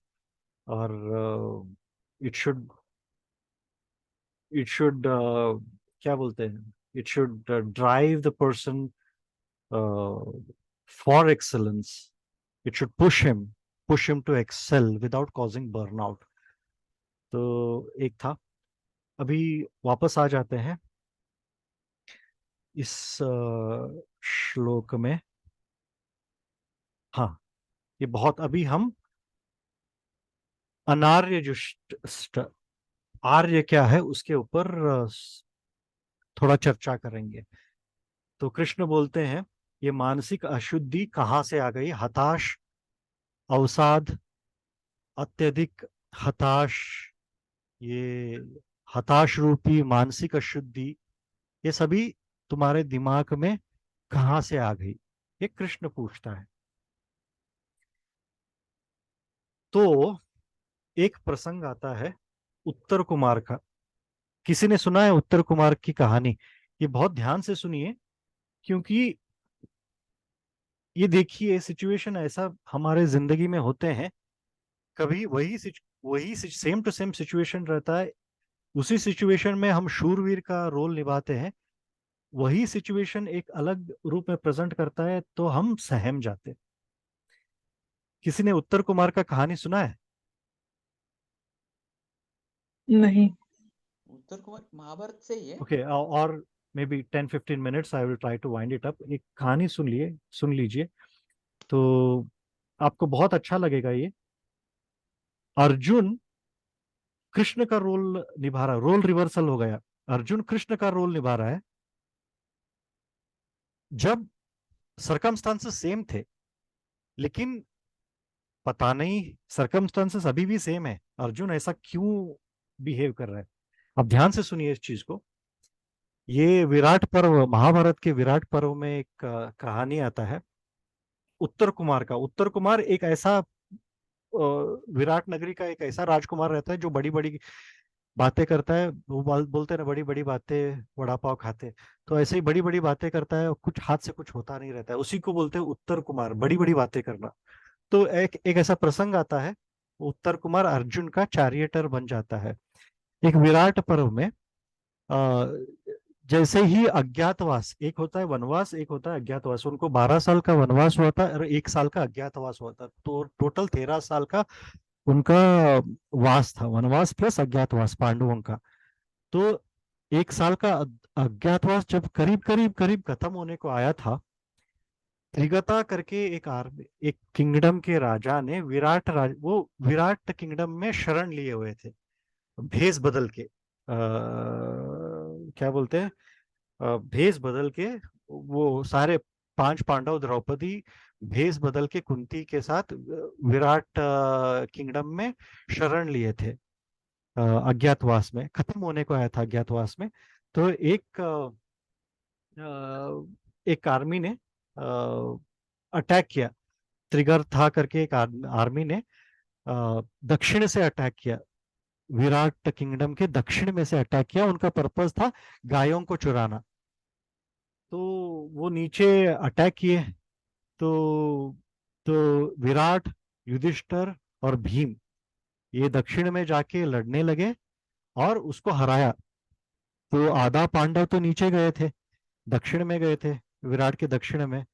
King Virat, Virat के राजा युधिष्ठिर और भीम दक्षिण में गए और बचा लिया। लेकिन कौरवों ने क्या किया, कौरवों में उत्तर में अटैक किया उत्तर में अटैक करके विराट के उत्तर में अटैक करके 60,000 गायों को उन्होंने छीन लिया। तो ये आवाज उत्तर कुमार तक पहुंची। उत्तर कुमार क्या कर रहा था? उत्तर कुमार हमेशा अ, उत, उत्तर राज्य के कन्याओं के साथ वीणा, डांस, मौज मस्ती में ही लगा रहता था। तो वो ये सूचना आई उसके पास, ये खबर आ गई। तो उसने सब कन्याओं के सामने बोला, मेरा सारथी जो है अभी अभी युद्ध में मर गया है। अगर मेरे को नया नया सारथी मिल जाता है तो मैं भीष्म, द्रोण, कृपा, कर्ण, अश्वत्थामा को मार दूंगा। वो सब जो कन्याएं थी उनको इम्प्रेस करने के लिए ऊंची आवाज में बोलता है, अगर मेरे को एक सारथी मिल गया तो मैं भीष्म जैसे महान योद्धा, द्रोणाचार्य जैसे महान आचार्य, कृपाचार्य जैसे कुलगुरु, कर्ण जैसे महायोद्धा, अश्वत्थामा जैसे चिरंजीवी को का वध कर दूंगा करके बहुत बड़ाई कर लेता है। अर्जुन वहीं पे था। अर्जुन बृहन्नला के रूप में था, एक यूनच, एक ट्रांसजेंडर के रूप में था, नृत्य सिखाता था बृहन्नला के रूप में, बृहन्नला के वेश में उधर ही था। वो विराट की पुत्री को नाट्य सिखाता था, नाट्य और संगीत सिखाता था। उत्तरा को, बेसिकली उत्तरा को सिखाता था। तो उसने वो सुना, ये बड़ी बड़ी बातें सुना। उधर मालिनी, द्रौपदी मालिनी के वेश में थी। तो उसने द्रौपदी को बोला, जाके तुम विराट राजकुमारी को बोलो, अ, विराट राजकुमारी यानी उत्तरा को बोलो कि बृहन्नला एक उत्तम सारथी है और वो अर्जुन को, अर्जुन के साथ थी, अर्जुन के चैरियटर थी, अर्जुन की सारथी थी जब वो खांडवा फॉरेस्ट में उनको बर्न करने की कोशिश की थी, तो इसी ने बचाया, ऐसा जाके तुम बोलो। तो द्रौपदी बीइंग मालिनी, वो जाके she told the same thing to the princess. तो उत्तर कुमार को, वो प्रिंसेस ने जाके उत्तर कुमार को बोली कि बृहन्नला एक बहुत बड़ी चैरियटर है, उसको रख लो करके। तो उत्तर कुमार, मैं राजकुमार, एक यूनिट, एक ट्रांसजेंडर को मैं कैसा सारथी बनाऊं? मैं राजकुमार एक ट्रांसजेंडर को कैसा बनाऊं? फिर से बड़ाई करने लगा। लेकिन सब लोगों ने बोला, लेकिन आपने तो ये प्रण लिया है कि भीष्म, द्रोण, कृपा, कर्ण सब लोगों को वध करोगे, तो आपको लेना ही पड़ेगा। तो अपने हाफ हार्टेडली उसने बृहन्नला को सारथी बनाया। देखिए, अर्जुन सारथी बन गया, रोल रिवर्सल। कृष्ण सारथी था, अभी अर्जुन सारथी बन गया। बहुत ध्यान से सुनिएगा। और बृहन्नला उत्तर कुमार को रथ में बिठा के कौरवों के पास लेके गया। तो कौरवों का आर्मी अक्षोणी में था। वो देख के उत्तर कुमार के हाथ पैर कांपने लगे, हृदय जोर से भड़क धड़कने लगा, उसका मुंह जो है ड्राई होने लगा, हाथ पैर कांपने लगे, चक्कर आने लगा, पसीना छूटने लगा। जो अर्जुन का हाल था वही उत्तर कुमार के साथ हो रहा है। उत्तर कुमार का वही मेंटल एंड फिजिकल स्टेट हो रहा है जो अर्जुन का हुआ था। ध्यान से सुनिएगा, ये कॉन्ट्रास्टिंग सिनारियोज है। एक आदमी पता नहीं किस हाल में क्या रिएक्ट करता है, बोल नहीं सकते। उत्तर कुमार एकदम डर गए, हाथ पैर कांपने लगे। तो दुर्योधन को देखा, भीष्म को देखा, द्रोण को देखा, कर्ण को देखा, तो एकदम भयभीत हो गया वो। तो वो बोलने लगा, इंद्र को भी, इंद्र आया तो भी इन इन धनुर्धरों को, शूरवीर अथिरथ महारथ लोगों को तो इंद्र आया तो भी बचा नहीं सकता, मतलब हरा नहीं सकता। मैं तो एक छोटा बच्चा हूँ, मेरे को चक्कर आ रहा है, मेरे को वापस राजधानी लेके चलो करके। तो बृहन्नला, अरे तुम क्या क्या बोल रहे थे? तुम उनका सबका हद करोगे? क्या बोल रहे थे तुम? सबको तुम सर्वनाश कर दोगे? कहाँ गया तुम्हारी शूरवीरता करके बोलने लगे। तब अर्जुन कृष्ण का रोल लेके बोलता है। कृष्ण जो बोलता है, अर्जुन बोलता है, तुम क्षत्रिय, विराट महाराज के बेटे हो, तुम क्षत्रिय हो, क्षत्रियों का खून तुम्हारे खून में बैठता है। तो अर्जुन भी, कृष्ण भी वही बोलते हैं अर्जुन को, तुम क्षत्रिय हो, क्षत्रियों का खून तुम्हारे में बहता है। Your blood has courage and valour in it. अभी अर्जुन बोल रहा है वही चीजें। ये दुष्ट लोग हैं, अधर्मी लोग हैं, तुम धर्म के साथ हो, विजय तुम्हारा ही होगा। यही श्री कृष्ण बोलते हैं अर्जुन को अभी। तुम धर्म के साथ हो, वो अधर्म, कौरव अधर्म के साथ है, धर्म की निश्चित जीत है अर्जुन। तुम लड़ो, तुम धर्म के सर साइड पे हो। अर्जुन भी उत्तर कुमार को वही रिपीट कर रहा है, सेम टू सेम। वो लोग इविल है क्योंकि वो गो को चुराए हैं, 60,000 गौ को चुराए हैं, गाय को चुराए हैं। तुम धर्म के साइड पे हो, तुम्हारा ही ये होगा, तुम्हारा ही विजय होगा। तुम क्षत्रिय हो, क्षत्रिय के पुत्र हो। तो ऐसा बोला तो उत्तर कुमार बोला, आई एम नॉट बॉदर्ड। अरे मेरे को दुनिया गाली दे, दुनिया हंसे, हिस्ट्री मेरे ऊपर हंसे, मेरे चरित्र पे हंसे, मैं केयर भी नहीं करूंगा। 60,000 गाय लेके जाना है तो जाने दो उन्हें, लेट देम। राज्य लेके भी जाना है तो लेके जाने दो, let them take whatever they want. अगर तुमने शरत को घुमाया नहीं तो मैं उतर के भाग जाऊंगा करके he literally jumped from the chariot and started running away. ये देखिए, अर्जुन भाग, हथियार गांडीव और धनुष फेंक दिया था। इधर उत्तर कुमार भी वही कर रहा है, रथ से भाग, उसने तो एक स्टेप एक्स्ट्रा कर दिया। वो रथ में बैठा था अर्जुन कम से कम, ये रथ से नीचे कूद गया और भागने लगा। तो बृहन्नला उसके पीछे जाके इतना कस के पकड़ लिया उत्तर कुमार को। उत्तर कुमार का शरीर कांपने लगा, उतना पकड़ उतनी मजबूत थी। वो इतना जोर से बृहन्नला ने बोला कि तुम्हारी फैमिली पे तुम और तुम्हारे नाम को कलंक कर रहे हो। तुम डरो मत, तुम सारथी बन जाओ, मैं फाइट करता हूं करके इतना जोर क्षत्रिय टोन में बोला कि उत्तर कुमार डर गया। ये कौन आ गया बृहन्नला के रूप में, बृहन्नला के शरीर में क्या घुस गया करके, क्योंकि उसका पकड़ ही, उसके हाथ का पकड़ इतना मजबूत था कि उसका हाथ ही टूट जाने वाला था उत्तर कुमार का, कि वो क्षत्रिय ही ऐसा पकड़ सकता है, ऐसा हैंड पकड़ सकता है। तो देखिए, यहाँ भी बृहन्नला अर्जुना जो है श्री कृष्ण परमात्मा की बोल रहे हैं, ये तुम्हें अकीर्तिकरम, अस्वर्ग्यम, तुम्हें शेमफुल है तुम्हारे लिए और तुम्हारे परिवार के लिए। ये अकीर्तिकरम, यहाँ पे हम वही सुन रहे हैं, श्री कृष्ण परमात्मा अर्जुन को वही बोल रहे हैं। बट तभी अर्जुन उत्तर कुमार को बोल रहा था अकीर्तिकर है, ये तुम्हारे फैमिली के लिए अच्छा नहीं होगा। तो बृहन्नला ने बोला, तुम सारथी बनो, मैं लड़ूंगा। तो एग्री किया, क्योंकि वो डर गया, इतना पकड़ उतना मजबूत थी। तो बोला रथ आगे बढ़ाओ और एक स्मशान की तरफ लेके चलो। तो उत्तर कुमार एक स्मशान, क्रिमेशन ग्राउंड की तरफ लेके गया। तो ऊपर एक ट्री में एक बंडल है, शस्त्रों का बंडल, वो निकालो। तो उत्तर कुमार उसके लिए भी डर गए, क्योंकि वो सफेद कपड़े में लिपटा हुआ था। मैं उसको वो समझा ये लाश है करके। मैं क्षत्रिय हूँ, मैं लाश को टच नहीं करता, क्योंकि शूद्र ही लाश को टच करते हैं। तो उसने बोला, अर्जुन ने, अरे अरे डरो मत, ये दिव्य अस्त्र है, भगवान से दिए हुए अस्त्र हैं। तो उसने अपने आप को डिस्क्लोज किया, मैं अर्जुन हूँ, ये सब पांडव है, तुम डरो मत, मैं युद्ध करूंगा, ये शस्त्रों का बंडल निकालो। तो उत्तर कुमार ने शस्त्रों का बंडल निकाला। तो उसको थोड़ा धैर्य आ गया कि अर्जुन ही है। फिर भी उसको थोड़ा कहीं ना कहीं एक संशय था कि तुम अर्जुन कैसे हो सकते हो, तुम बृहन्नला कैसे बने, तुम्हें नाट्य कैसा आता है, तुम्हें हमने उत्तरा को नाट्य कैसे सिखाया, तुम अगर अर्जुन ही हो तो तुम अपने 10 नाम बताओ। अर्जुन के 10 नाम होते हैं। तो अर्जुन ने एक एक नाम बताया और उसका मीनिंग भी समझाया। तो उत्तर कुमार को पता चला ये सच में अर्जुन है, तो और भी उसका हौसला बढ़ गया। जब वो अच्छा एक सारथी था, जब वो कौरवों के बीच में लेके गया, तब अर्जुन ने सारे उस बैटलफील्ड में जो थे, दुर्योधन थे, इंक्लूडिंग कर्ण, कृपाचार्य, अश्वत्थामा, सबको अनकॉन्शियस कर दिया। ये हुआ है।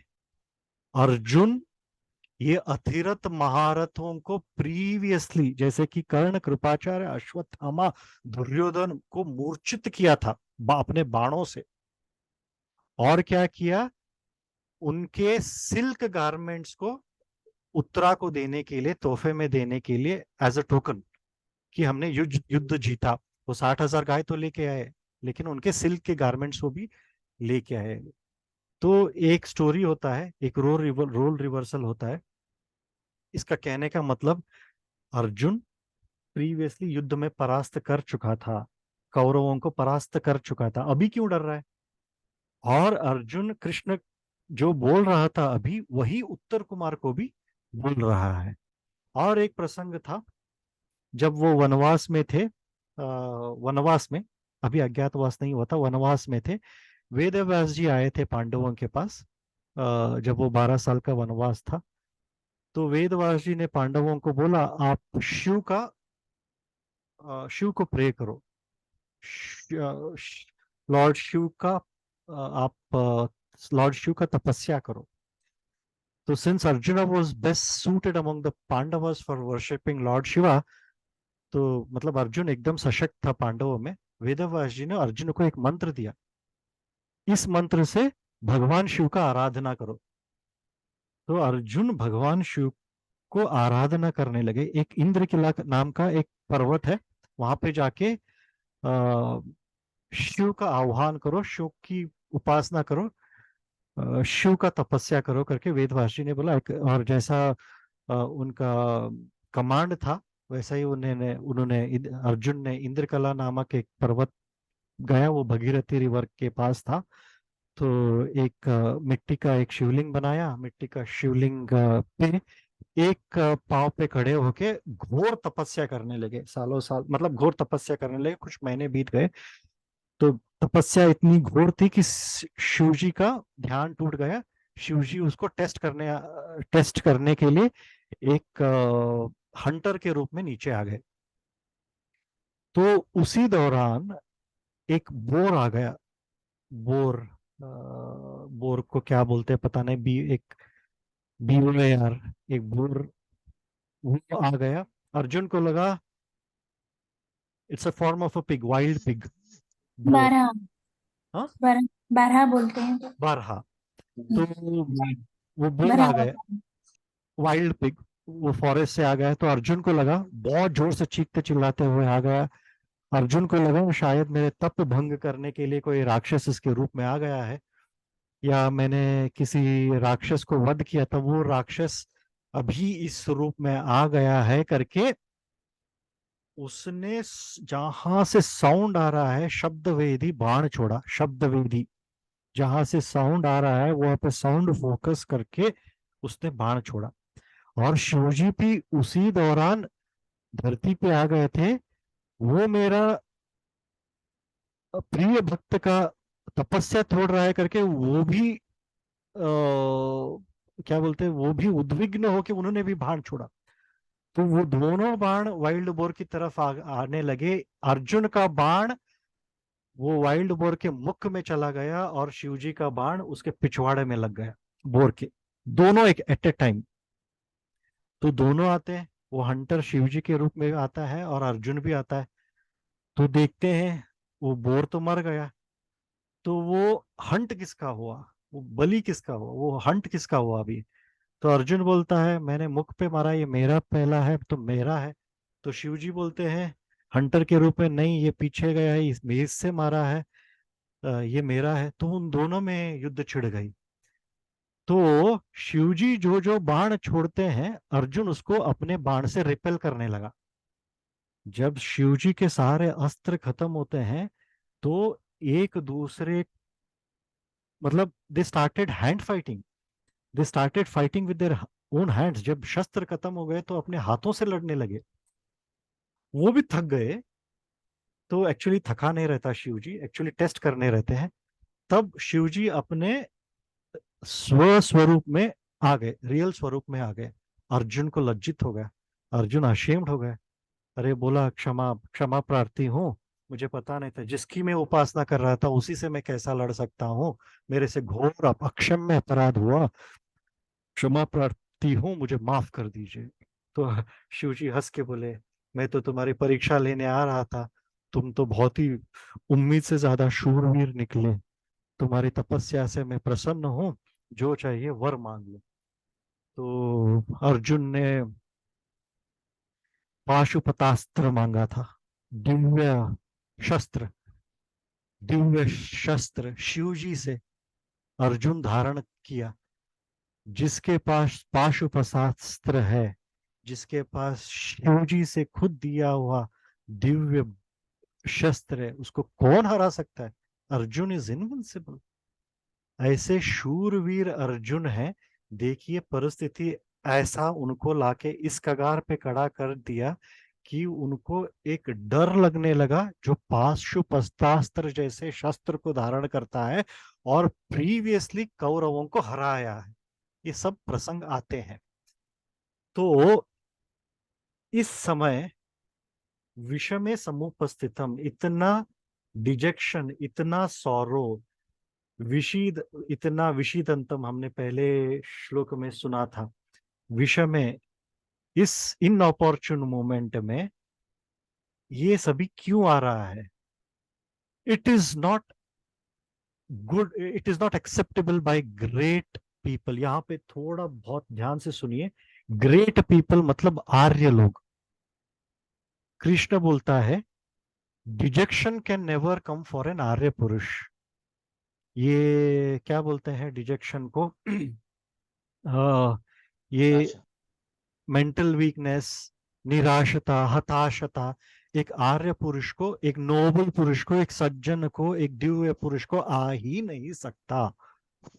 तो आर्य, हम लोगों को हिस्टोरिकल बुक में ये डिफाइन किया गया है कि आर्य वो है जो ईरान से आए हैं। इंडिया में सिर्फ ये थे, कौन थे? इंडिया में सिर्फ द्रविडियन थे। आर्य लोगों ने आके कब्जा किया। Arya is not something migrated people. Arya लोग, Arya is, Arya is a title which is talking about a character. It's a discipline, it's a आर्य मतलब character which Raja makes a थे। person Arya. Arya matlab noble person. It has nothing to do with the place of birth, skin or anything. मतलब राष्ट्र से, गोरा है, काला है, सब जनरली बोला जाता है गोरे लोग आर्यन है, काले लोग द्रविडियन है, वो सब मिथ है। स्किन कलर से जुड़ा नहीं है, किसी भी, वो कैरेक्टर से जुड़ा है। तो मनुस्मृति में आता है कर्तव्यम आचरणम कर्म। कर्तव्य, ये यहाँ पे स्क्रीन पे दिख रहा है। कर्तव्यम आचरण कर्म, अकर्तव्यम अनाचरण, तिष्ठति प्रकृति चारे, स व आर्य आर्य इति स्मृत। फिर से बोलता हूँ, ये एक्चुअली आर्य का डेफिनेशन है। कर्तव्यम आचरणम कर्म, अकर्तव्यम अनाचरण, तिष्ठति प्रकृति चारे, स व आर्य इति स्मृता। बहुत ध्यान से सुनिए, बहुत ही ध्यान से सुनिए, बहुत इंपॉर्टेंट है। आर्य कौन है? कर्तव्यम आचरणम कर्म, आचरण कर्म, a person who does what is to be done, a person who does what is to be done without murmuring, without grumbling. He is the one who does what is to be done, whether it is pleasant or unpleasant. आर्य वो है कर्तव्यम आचरणम कर्म, जो करना है वो करना है। पसंद न पसंद की बात कभी नहीं आती है। आर्य ये नहीं देखता है कि ये मेरे पसंदीदा कार्य है, ये मेरे को अपसंदीदा कार्य है। What is to be done is done. बहुत ध्यान से सुनिए। विदाउट मर्मरिंग, विदाउट ग्रम्बलिंग, जो करना है, जो ड्यूटी है वो करता है। पुलिस को डंडा मारना है, पुलिस डंडा मारता है।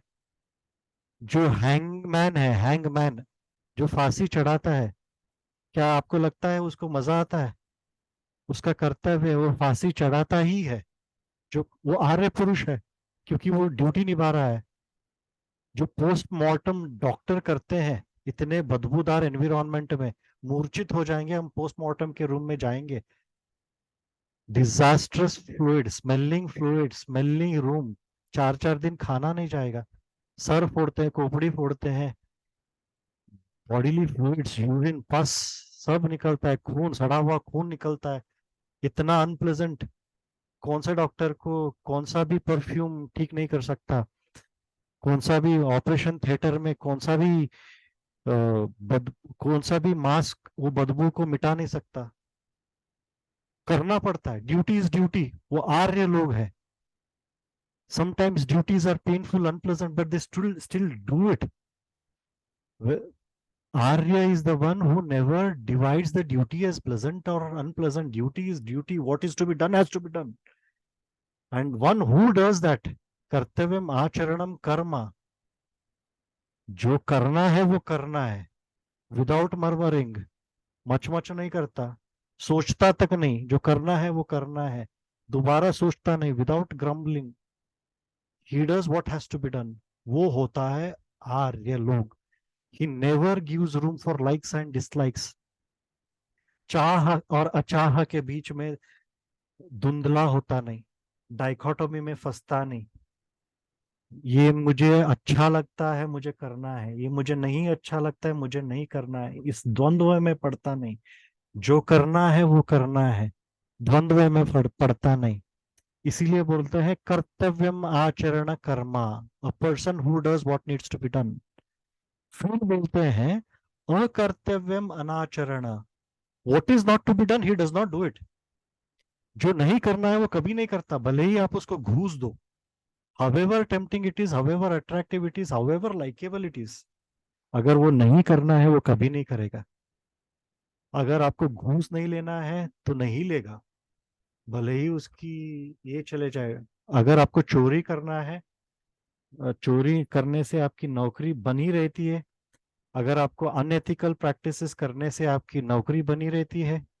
अगर आपको करप्ट कार्य करने से ही आप सोसाइटी में अच्छे ओहदे पे रहेंगे. अगर इनको नहीं करना है तो वो नहीं करेगा, चाहे सोसाइटी में उसका ओहदा बने ही बने न रहे, चाहे उसको नौकरी मिले या ना मिले, चाहे उसको समाज में स्तर मिले या ना मिले.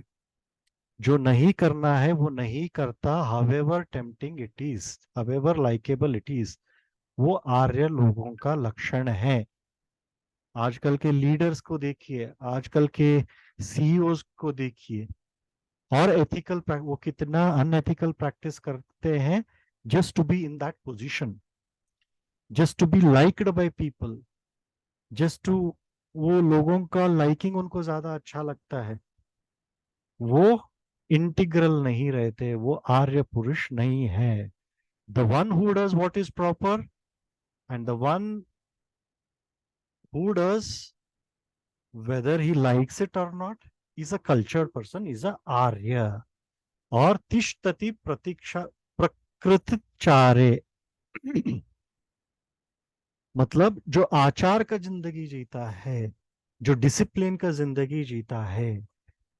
पहला तो ये है, जो करना है वो करना है, जो नहीं करना है वो कभी नहीं करना है, जो करना है करना है, जो नहीं करना है वो कभी नहीं करना है. और जो डिसिप्लिन की जिंदगी जीता है, स व आर्य इति स्मृता, उसको ऐसे कल्चर्ड और डिसिप्लिन लोग को आर्य बोलते हैं. So it does not matter whether he is a fair skin or dark skin. It does not matter whether he is short or tall. It has nothing to do with Iran. It has nothing to do with Vedic civilization. It has nothing to do with this place or that place. It has nothing to do with North India or South India. It has nothing to do with a place. Arya is a definition of a cultured person, a perfect gentleman.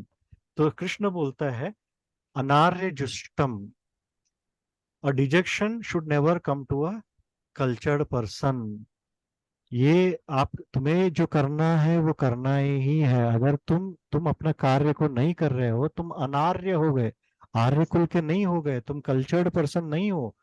अगर तुम अपना क्षत्रिय धर्म नहीं निभा रहे हो and तुम्हें बुरा लग रहा है, तो तुम आर्य धर्म, आर्य लोगों में गिने नहीं जाओगे. You are not doing your duty. तुम्हें बुरा लग रहा है. आर्य लोग वो होते हैं जो बुरा भला नहीं सोचते, कर्तव्य को कर्तव्य की तरह निभाते हैं. What has to be done is done. जो करना है करना है. They don't have any feelings associated to that karma. तो अर्जुन को बोल रहे श्री कृष्ण, अनार्य मत बनो. अनार्य यानी आर्य जो ड्यूटी करता है, ड्यूटी को ड्यूटी की तरह करता है, विदाउट लाइकिंग और डिसलाइकिंग.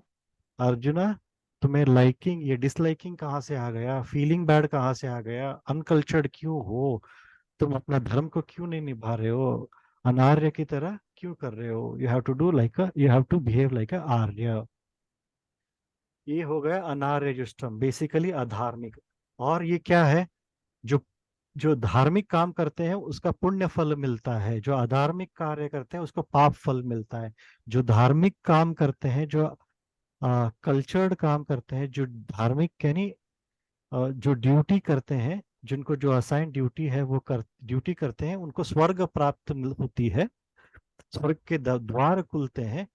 जो अपना ड्यूटी धर्म नहीं निभाते उनको पाप पाप मिल जाता है और स्वर्ग के द्वार बंद हो जाते हैं, उनको बोलते हैं अस्वर्ग्यम।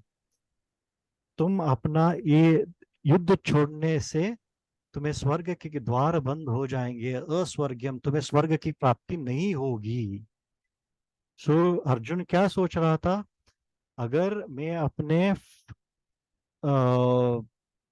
अपने फैमिली को डिस्ट्रॉय न करूं, मैं अपने स्वजनों को न मारूं, मैं अपने गुरुजनों को न मारूं, मैं अपने स्वजनों को न मारूं, तो ये धर्म है, इससे मुझे स्वर्ग मिलेगा। ये धारणा है थी अर्जुन की। तो इस धारणा को श्री कृष्ण परमात्मा किल करते हैं और बोलते हैं ये तुम्हारी धारणा गलत है, तुम अपना धर्म निभाओ, तुम अपना धर्म निभाओ और इनका वध करो। ये धर्म निभाओगे तो तुम्हें स्वर्ग मिलेगा। अगर तुम भागोगे अपने धर्म से तो it would not lead to heaven, तुम्हें अस्वर्ग मिले, नरक मिलेगा। अस्वर्ग मतलब तुम नरक मिलेगा, तुम स्वर्ग को नहीं जाओगे, तुम्हें पाप अक्यूमुलेट करोगे। तो ये हो गया अस्वर्ग्यम। तो ये हो गया अनार्यजुष्टम, एक हो गया अस्वर्ग्यम। अकीर्तिकरम, अकीर्तिकरम मतलब अर्जुन अर्जुन अगर मान लीजिए अर्जुन ने, ये हाइपोथेटिकली अर्जुन बोलेगा किसको पता है हेवन है कि हेल है, किसने देखा है। अगर मान लीजिए हाइपोथेटिकली अर्जुन ने आर्ग्यू किया, अर्जुन श्री कृष्ण परमात्मा किसने स्वर्ग को देखा है, किसने नरक को देखा है, मैं तो स्वर्ग को नहीं जानता, मैं तो नहीं नरक को नहीं जाता। अब इस परिस्थिति में मैं अभी और now, all I care about is here और नाउ, अब और यहाँ, हियर एंड नाउ, मैं उसके बारे में ही सोचता हूँ। आगे चल के मरने के बाद क्या होगा उसके बारे में पता नहीं मुझे, ना तो स्वर्ग पता है ना तो नरक पता है। तो ये अगर उसका एक हाइपोथेटिकल आर्ग्यूमेंट होता तो कृष्ण बोलता अगर तुम मर भी नहीं गए, मरोगे तो भी हेवन को जाओगे, अगर अपना धर्म निभाते हुए मर गए तो हेवन को जाओगे, अगर मर मर नहीं गए मतलब उसको क्या बोलते हैं, शहीद नहीं हुए, तो अगर तुम बच गए, युद्ध भूमि में बच गए, धर्म युद्ध नहीं किए और बच गए, एज एन धर्म युद्ध नहीं किए, इट्स अ डिसग्रेस। जीते जी तुम मर गए, अकीर्ति है तुम्हारे खानदान के लिए, अकीर्ति है तुम्हारा यश के लिए, अकीर्ति है पांडवों के लिए, अकीर्ति है कुल के लिए, अकीर्ति है। जीते जी तुम अपना नाम खराब कर रहे हो, जीते जी तुम अपने कुल का नाम कर रहे हो। ये अकीर्ति करा है अगर तुमने अपना धर्म नहीं निभाया, युद्ध छोड़ के भाग गए। सो अगर if you run away from the battle field, तुम्हारे समाज में तुम्हारी यशोगाथा गाई नहीं जाएगी, तुम्हारा डिस्क्रेडिट होगा, रणछोड़ बोलेंगे तुम्हें, रण से भागा हुआ ये कहाँ का शूरवीर है जो कौरवों के रण के बीच में भाग गया। अकीर्ति, जिंदगी भर तुम्हें इस नाम से जीना पड़ेगा, अकीर्ति। जीते जी तुम्हें अकीर्ति होगा, इल फेम होगा। ऐसा ये तीन चीजें धर्म न करने से होती है, अपना ड्यूटी न निभाने से होती है। एक होता है अनार्य जुष्टम, आप आर्य नहीं कहलाते, परफेक्ट जेंटलमैन नहीं कहलाते। फिर दूसरा होता है अनार्य जुष्टम अकीर्तिकरम, आपको कीर्ति नहीं मिलेगा, अपकीर्ति मिलेगा। और तीसरा है अस्वर्ग्यम, स्वर्ग के द्वार खुलेंगे नहीं। So that concludes this verse. और लगभग 11 बजने लगे।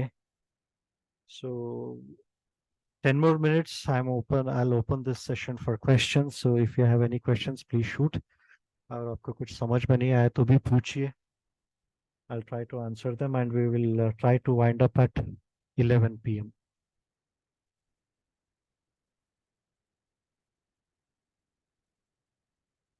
कुछ प्रश्न है तो ये आपको समझ में आया? कुतस्त्वा कश्मलम इदम विषमे समुपस. अभी ये सब होने के बाद आप इसको रिविजिट कीजिए, फिर से सोचिए कहाँ से आया तुम्हें कश्मल इदम, ये कश्मल तुम्हें कहाँ से आया? विषय में, इस घड़ी में, इस इन अपॉर्चुन मोमेंट में ये कश्मल कहाँ से आया? और ये जो मेंटालिटी है ये अनार्य जुष्टम है, आर्य लोगों को शोभा नहीं देता. ये अस्वर्गम है, तुम नरक को जाओगे, स्वर्ग को नहीं जाओगे. ये अकीर्ति करा है, तुम्हें कीर्ति नहीं मिलेगा. तो आप दोबारा इसको ध्यान से सुनिएगा. दोबारा इस चीज को ये ऑडियो में डाल दूंगा, दोबारा 1-2-3 बार सुनिए प्लीज, क्योंकि ये बहुत सारी चीजें कवर की है मैंने.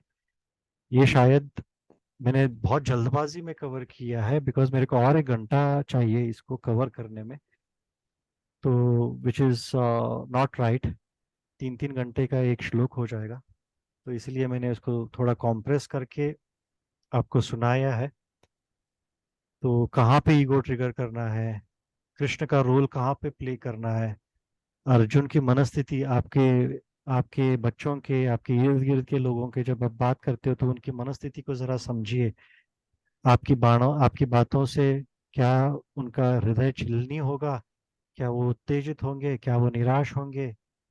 क्या आप जब ईगो ट्रिगर करते हो तो क्या होगा? थोड़ा सोचिए. ईगो तभी ट्रिगर कीजिए जब वो माउंट एवरेस्ट को कॉन्कर करने में सहायता करें. जब वो आदमी आपको ईगर ट्रिगर करने से एक महत साधना करे, एक साधना करे, साधना करने के योग्य बने, प्रेरित हो जाए, उत्तेजित हो जाए बड़े बड़े काम के लिए, तभी जाके ईगो ट्रिगर कीजिएगा. तो कृष्ण का काम, कृष्ण का रोल कीजिए. तो ये सभी चीजें हैं. तो आपको देखना है कि स्वर्ग के आगे चल के पता चलेगा कौन से धार्मिक कार्य है, कौन से अधार्मिक कार्य हैं. तो डेफिनेशन क्लियरली पता चल जाएगा. तो it's too much, I understand. In 2 hours time just mull over it, contemplate it, reflect on it. इसका निधिध्यासन कीजिए, 3 दिन तक रिफ्लेक्ट कीजिए, बहुत गहरे से रिफ्लेक्ट कीजिए, बहुत गहरे से. मैंने बोला अर्जुन, अब बहुत आप ये भी सोचिए, उत्तर कुमार का स्टोरी बोला. उत्तर कुमार में अर्जुन उसको धैर्य देके बोला मैं युद्ध जिताऊंगा, तुम बैठ जाओ, तुम क्षत्रिय हो, तुम अपना धर्म निभाओ, तुम क्षत्रिय के खून दौड़ रहा है तुम्हें, तुम धर्म के साइड पे हो. वो लोग गाय को चोरी कर रहे हैं, तुम्हारी विजय होगी क्योंकि तुम धर्म के साइड पे खड़े हो. निडर होके लड़ो, तुम्हारे क्षत्रिय धर्म है, लड़ो. उत्तेजित कर रहा था. ये तुम्हें शोभा नहीं देती, कुल के लिए कलंक हो जाएगा. वही कलंक, अकीर्ति, यही श्री कृष्ण बोल रहे थे. तब एक टाइम पे वही अर्जुन बोल रहा था उत्तर कुमार को. अभी क्या हुआ? ध्यान से सोचिए इन चीजों को. कभी हमारे जीवन में कुछ ऐसे समय आ जाएंगे, कभी कभी हम माउंट एवरेस्ट भी चढ़ जाते हैं. कभी कभी एक घास को उठाने की शक्ति भी वही आदमी एक घास उठाने के काबिल भी नहीं रहता. जो आदमी गोवर्धन पर्वत उठा सकता है, वो आदमी कभी कभी घास भी नहीं उठा सकता. वही आदमी, 2 पहलू. कौरवों को हराया, अभी कौरवों के साथ हाथ सामने निहत्था शस्त्र छोड़ के बैठ गया. एक आदमी एक सरकमस्टांसिस में इम्पॉसिबल काम करता है, वही आदमी कुछ सरकमस्टांसिस में छोटे से छोटे काम भी नहीं हो पाता है. अलग अलग सिचुएशन है. सोचिए इसके बारे में, क्यों होता है, किस लिए होता है? क्योंकि अर्जुन तो ऑलरेडी हराया था. बहुत सारी चीजें हैं. आप जरा सोचिए, भगवान किसे बोलते हैं? 6 opulences. 6 opulences मैंने बोला ऐश्वर्य, जो जिसके पास समग्र ऐश्वर्य हो, समग्र वीर्य हो, स्ट्रेंथ हो, इनफाइनाइट फेम हो, इनफाइनाइट ब्यूटी हो, इनफाइनाइट वेल्थ हो, इनफाइनाइट ज्ञान हो, इनफाइनाइट वैराग्य हो। इसने और कृष्णस्तु स्वयं भगवान, कृष्ण को ही भगवान बोलते हैं, ये भागवतम में आता है। तो कृष्ण ही बोलते हैं आई एम द सुप्रीम एंजॉयर, और मैं ही सब लोगों का मालिक हूँ। भोक्ताराम यज्ञ तपसाम सर्वलोक महेश्वरम। तो हम सर्वस्य प्रभो मत्ता सर्वम प्रवर्तते, मुझसे ही सब कुछ निकला है। तो ये सब चीजों पे थोड़ा गौर कीजिए। काल काल टाइम कभी गलत नहीं हो सकता। सब लोग बोलते हैं मेरे को गलत टाइम आ गया, टाइम कभी गलत नहीं होता, या तो अनुकूल होता है या नानानुकूल होता है। क्योंकि यहाँ पे कृष्ण बोल रहे हैं कालोस्मिन लोका क्षयकृत प्रवृद्ध हो, आई एम द माइटी टाइम, मैं ही काल हूँ जो सबको, मैं ही विनाश का स्रोत हूँ, सब मुझ में ही विनाश होगा। तो आप इन चीज़ों के बारे में सोचिए। टाइप अलग अलग पर्सनालिटीज को स्टडी कीजिए जब आप किसी के साथ व्यवहार करते हो, लिए अपने ऊपर वालों के साथ, अपने नीचे वालों के साथ, कॉर्पोरेट्स में जब आप अपने सुपीरियर्स या अपने एम्प्लॉयज के साथ जब ईगो गेम चलता है तो क्या होता है। इंटरपर्सनल रिलेशनशिप में ईगो जब ट्रिगर होता है तो क्या होता है, कब ट्रिगर करना चाहिए। सोचिए इन चीज़ों के बारे में। और मैंने कुछ उदाहरण भी दिए, स्टीव जॉब का मिस हो गया, मैरी क्यूरी का मिस हो गया, बहुत सारे मैंने टाइम के अभाव के कारण बहुत सारे स्टोरीज थे, बता नहीं पाया। उम्मीद है आपको ये सेशन अच्छा लग गया होगा, और ज़्यादा से ज़्यादा लोगों को जोड़िए, अपने परिवार वालों को जोड़िए। ये संगतत्वम है, साथ चलने की जर्नी है। सबका कल्याण होगा। सब लोग एकजुट होके एक परिवार में, सब लोग एक, सबका परिवार में एक मनस्थिति सेम रहेगा, सब लोग एकजुट होके आगे बढ़ेंगे। तो इसको शेयर कीजिए, तो अपने परिवार वालों को भी जोड़िए, अपने फ्रेंड्स को भी जोड़िए। और कुछ टाइम हो गया है, और कुछ प्रश्न है तो आप बेझिझक व्हाट्सएप में ऑडियो रिकॉर्डिंग नहीं तो डाल दीजिए। Eight any given point in time मैं उसको आंसर करूंगा। आपको शास्त्रार्थ मतलब शास्त्र ओरिएंटेड आंसर भी करूंगा, और मैं आंसर करूंगा। सो having said that, will wind up this session of this, and thanks for joining in. आपने 2 घंटा निकाला, इसके लिए बहुत बहुत धन्यवाद। और उम्मीद है कि आपको कुछ ना कुछ इस सेशन से मिला होगा। और बस इतना ही प्रार्थना करता हूँ, आप दोबारा सुन लीजिए ऑडियो को दोबारा, क्योंकि बहुत फाइनर पॉइंट्स है। जब आप दोबारा सुनेंगे, तीसरी बार सुनेंगे, आपको इन एफी होगा, इंसाइट्स आ जाएंगे।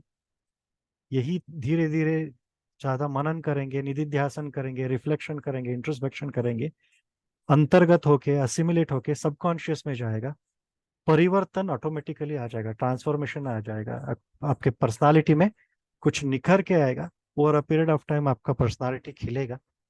सो हैविंग सेड दैट, 2 घंटा देने के लिए बहुत बहुत धन्यवाद, and I will see you on Saturday. Thank you, and if there are any questions please post them in, don't hesitate to ask them in the WhatsApp group. You can even post the audio sessions. Thank you so much. Thank you, bhai.